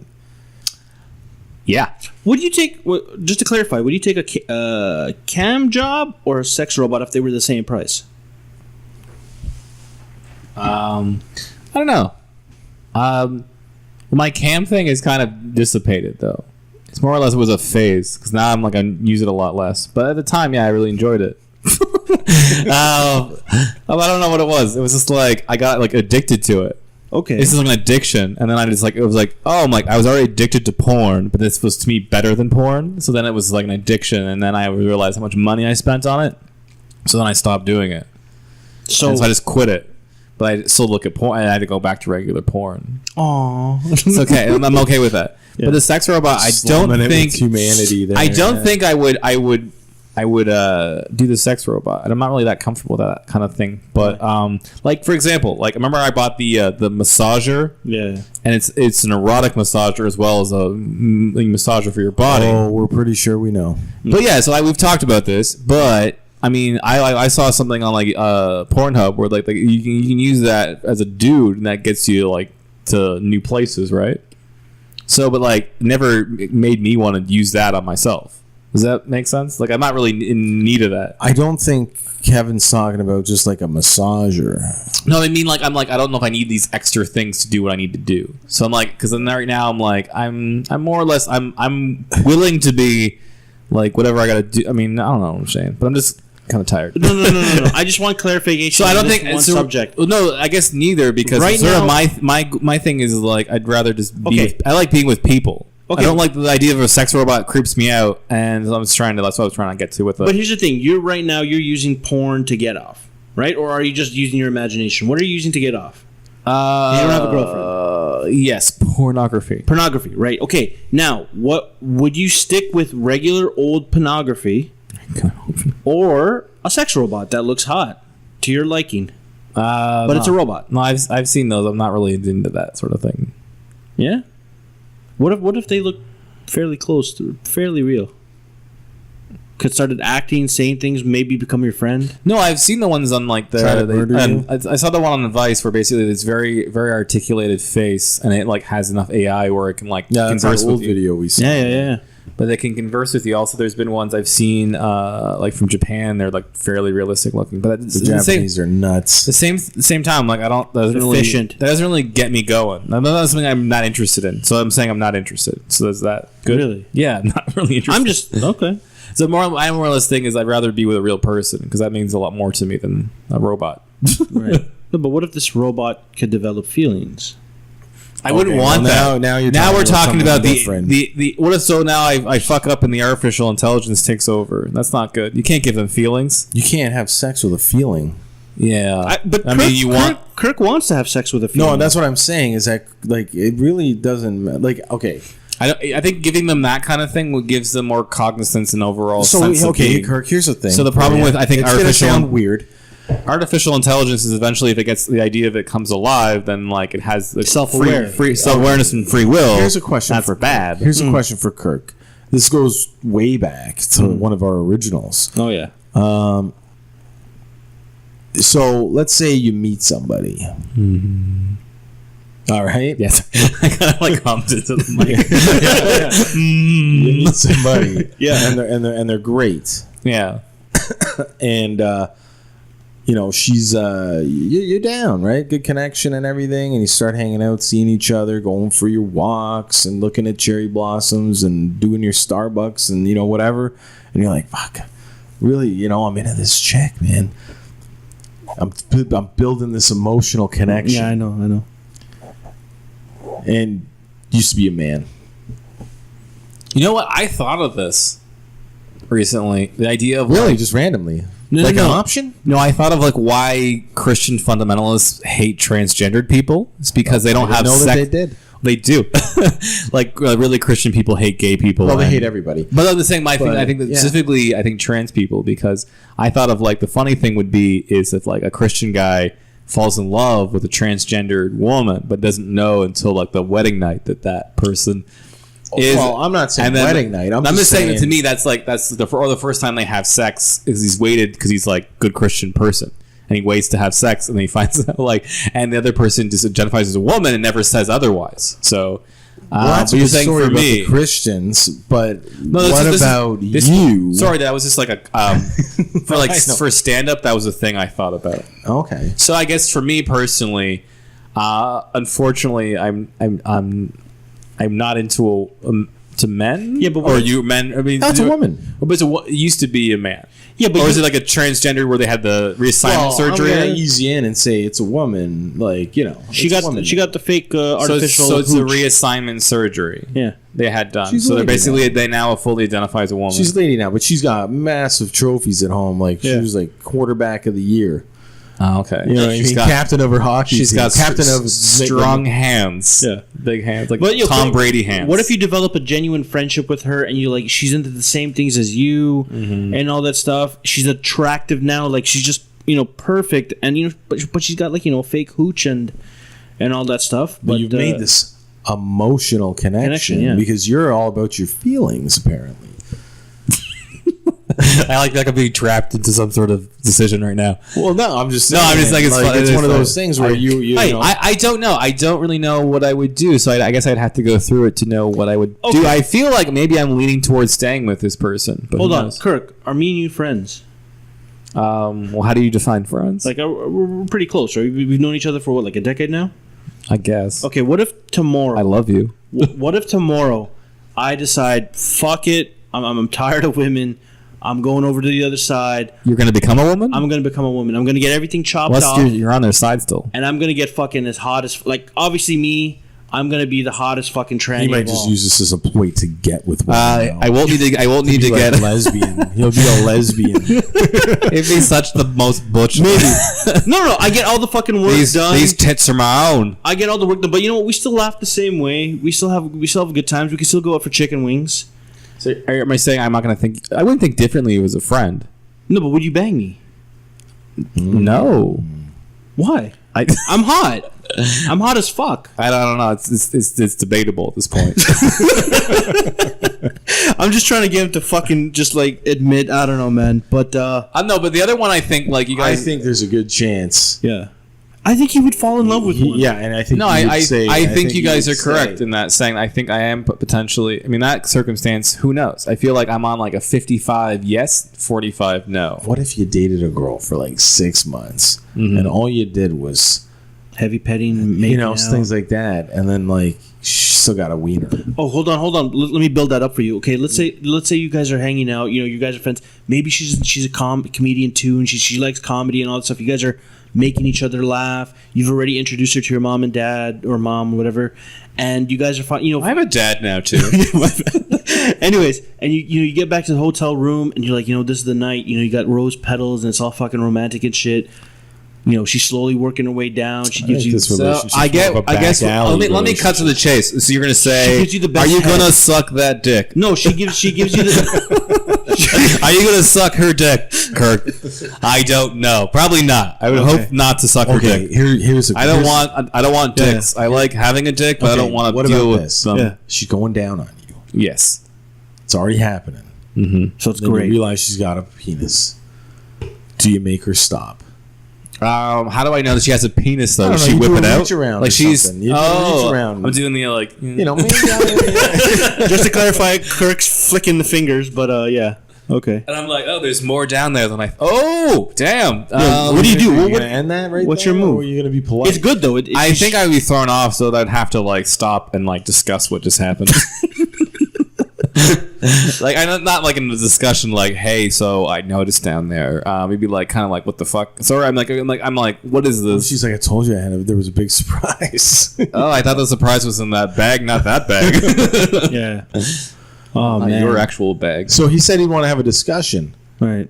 Again, he's an emotional guy. Doesn't close the door Guys, fully. so I'm just going to ask you right now, both of you. Yeah. What are the chances, knowing about me, that you think that I would end up with someone who is a transsexual? I don't. And I'm maybe possibly too nice and polite to ask otherwise if they are equipped with. I think that I could see you doing that because you want to have sex with feelings. No, it's not totally that. Like I And said, if I'm they guilty. looked Guilty to a certain They extent. look like a woman that you would be attracted to. Yes, Tina Fey. Sure. I don't think that Tina Fey really. I like a Tina Fey. He likes her mind too. Intelligent. Like that's what I said. Funny. His perfect girl is like a tranny comedian. Oh my god! What's going on here? Who like obviously just is funny, but also has can build a connection with him. Like he's looking for a friend, right? That's what I'm saying. He wants to have sex with the feelings. Yeah. So that's why I think that if in the right circumstance, as Kirk bangs his head off his microphone, he could entertain the option, of doing that. I think the thing for me would be in that case, what I would go for it would be more or less my liberal obligation versus my actual feelings. I'd be like, well, I do support the trans community. And I am not a bigot, so I will suck that dick. Right. Okay. I'm just kidding. Anyways, I feel like guys, you have a weird perception of me in that sense. Because I feel like I like to bang hot ladies too, right, Kev? But like, it's just like I feel like No, we're just saying this because when it comes to I'm too touchy feely, maybe, or if you guys go out and you're hitting up the meat market or whatever, and things are going on, you said you're not comfortable just getting down spur of the moment without that connection. You want the connection to be built first. A little bit, I guess, because I feel like I'm always still fucking weird. I think I'm always still attracted to women that I find attractive. It's not like that's not the case, but like otherwise. So, but then I feel like there has to be an element more. So I'd be like, I'd have to I feel like I couldn't just have just sex sometimes and just feel like I just do it, Oh, there's a term for that. I don't know if it's like sapiosexual or some shit, like where you need to have a sapio. No, you need to have emotions. Sapiosexual? Something. Emotions to have sex. There's a term for that. So you have to be emotionally connected to somebody in order to... I'm a Rufio-sexual. You have to know who Rufio is from Hook, and then I'll have sex with you. I'm glad you said that, not roofies. Yeah, that'd be worse. I realized I was thinking of Rufio. It sounded whatever you said. Roofie. Well, Sapio made me think of Rufio for some reason. I don't know why. Are you looking this up, Kevin? Yeah, because I've girls tend to have this too, but guys are now are developing this too. But like, I don't think I have it that much. Just saying, like, we talked about the one thing where I was with the one lady and it didn't really work out. Like, I was like, what am I doing? It just didn't feel like it was something. It was just like, oh, okay, my bad. A sapiosexual is a person who finds intelligence to be the most attractive. Basically, intelligence gets them off. So it's maybe not that. Oh wait, is it a demisexual? Yes, demisexual. You find demi more attractive. Yes, you are a demisexual because no sexual attraction toward any person unless they become deeply emotionally or romantically connected to someone. Oh, that's you. Buddy. You're a demisexual with a little bit of the other. But I would say my case is different. Like, let's say, like an example, like a girl I met in the winter. I had to like talk to her twice before I was like, oh, I knew the first time she was cute. But then I was like, it took me the second time to get to know her better that I was like, actually, no, I really like you. And I can't wait to see you next time I see you because I know you're going to be around. Yeah, but that's okay. I think is that my? I'm not saying you're making it seem like it's so to one end or the other. I'm just saying it's confusing. Okay, maybe it's me that's confusing. Well, I just think that I'm talking about casual dating or casual sex with the opposite with the opposite sex with a girl. Yeah. What you're describing is like getting to know someone. Even in what you're describing is that's more along the lines of like a dating kind of path, right? I guess so. I mean, because that's what I'm kind of more about. Which is you're kind of actually solidifying or reinforcing what he just said. But he's saying deep connection, which is I think too far. Like I'm somewhere I think in the middle of this because I'm not like willing just to like hook up with people because I'm not really comfortable with that. Because also I feel like in those circumstances I don't think of myself as like that attractive or that or like I think of like those circumstances. It's all about like looks and in the moment and like you're just like want to fuck, yeah, let's fuck, that sort of thing. And I don't feel like I feel like I'm better when I get to know somebody because then that's easier for me. That's all. So as I feel like my personal those are based on like looks and attraction where I feel like my bigger strengths are like maybe being personable with people. That's all. And it's not like personal to the extent where like I gotta know who your grandparents are and I love you. It doesn't have to be that. I'm just saying it's gonna be a little bit more than just looking at you. I think. Well, Does that makes sense? I'm sorry. I think I pulled myself into a certain corner there, but like I think for you, well, maybe you're a little bit farther than me, but for me, the basic term is like to do it is attraction, and then a little bit like I gotta obviously care. For me, I gotta care about the person. I mean, Murray. I mean, you've done the casual hookup. Mm-hmm. Have you ever banged somebody that you're like, I didn't really give a fuck about? Mm-hmm. What's that like? Because I don't know. Like I don't know what's It's that? fine. It's fine. Is there any?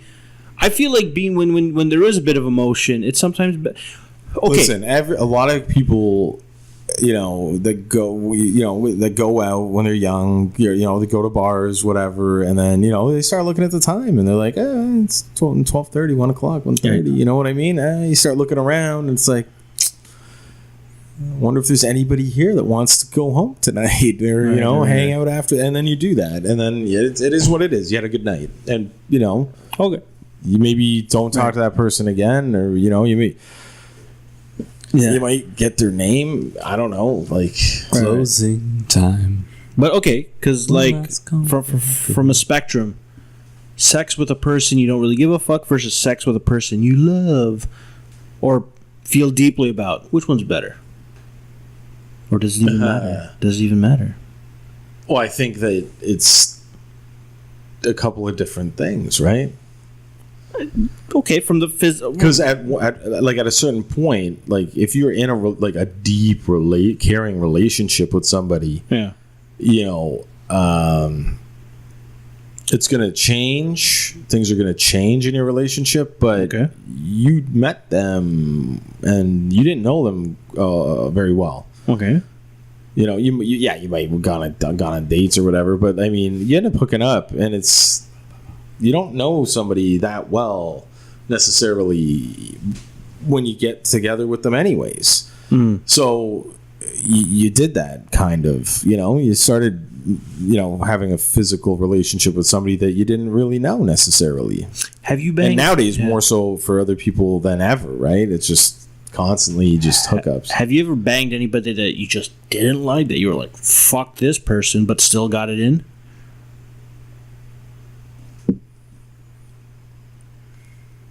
Maybe. Or just thinking, or was there a basis, that person's attractive? Yeah. Just on attraction only. Yeah. Just on attraction only. And then I think, there was a girl, I don't know if we disliked each other. I wasn't a big fan of hers, but it was like we'd always talk shit. Right. It was always just like, oh my God, you're talking again? Just keep your mouth closed. So you almost like... And then but that, I think that was what it was. I think there was an attraction, and I think that's... Like, she was just always fucking chirping me. And I was just like, and I don't even think she realized that it was an attraction, actually, rather than a dislike. Right. You know what I mean? Like, I think it was like coming out aggressive and like confrontational, but it actually was an attraction. It almost sounds like a spite fuck. Like no, fuck you. No, let's... And I don't know. I think it was one of those kind of led into a closeness where something happened. Too many beers. Yeah. Something, and I kind of think there's something about sex that's more mental than most people realize. It's not just about your dick or whatever parts. It's not for the most part. That's what it is. But I think there's something. I think it about depends. Perception. I think it's perception too. There's some, not just love, but there's a perception. No, but dude, if you look at mental, if you look at porn stars, they don't love each other. They're just there to do it. They get paid to stick it in and do it. Money. Yeah, but I just money. They're not doing it for free. Well, they're doing it for money. Yeah. But I guess I'm just thinking to myself. I'm just there's sometimes. What does that say about the fucking Tinder girls and the people on the internet that are just hooking up with dudes one nighters and are doing it for free? And the porn stars are actually making money.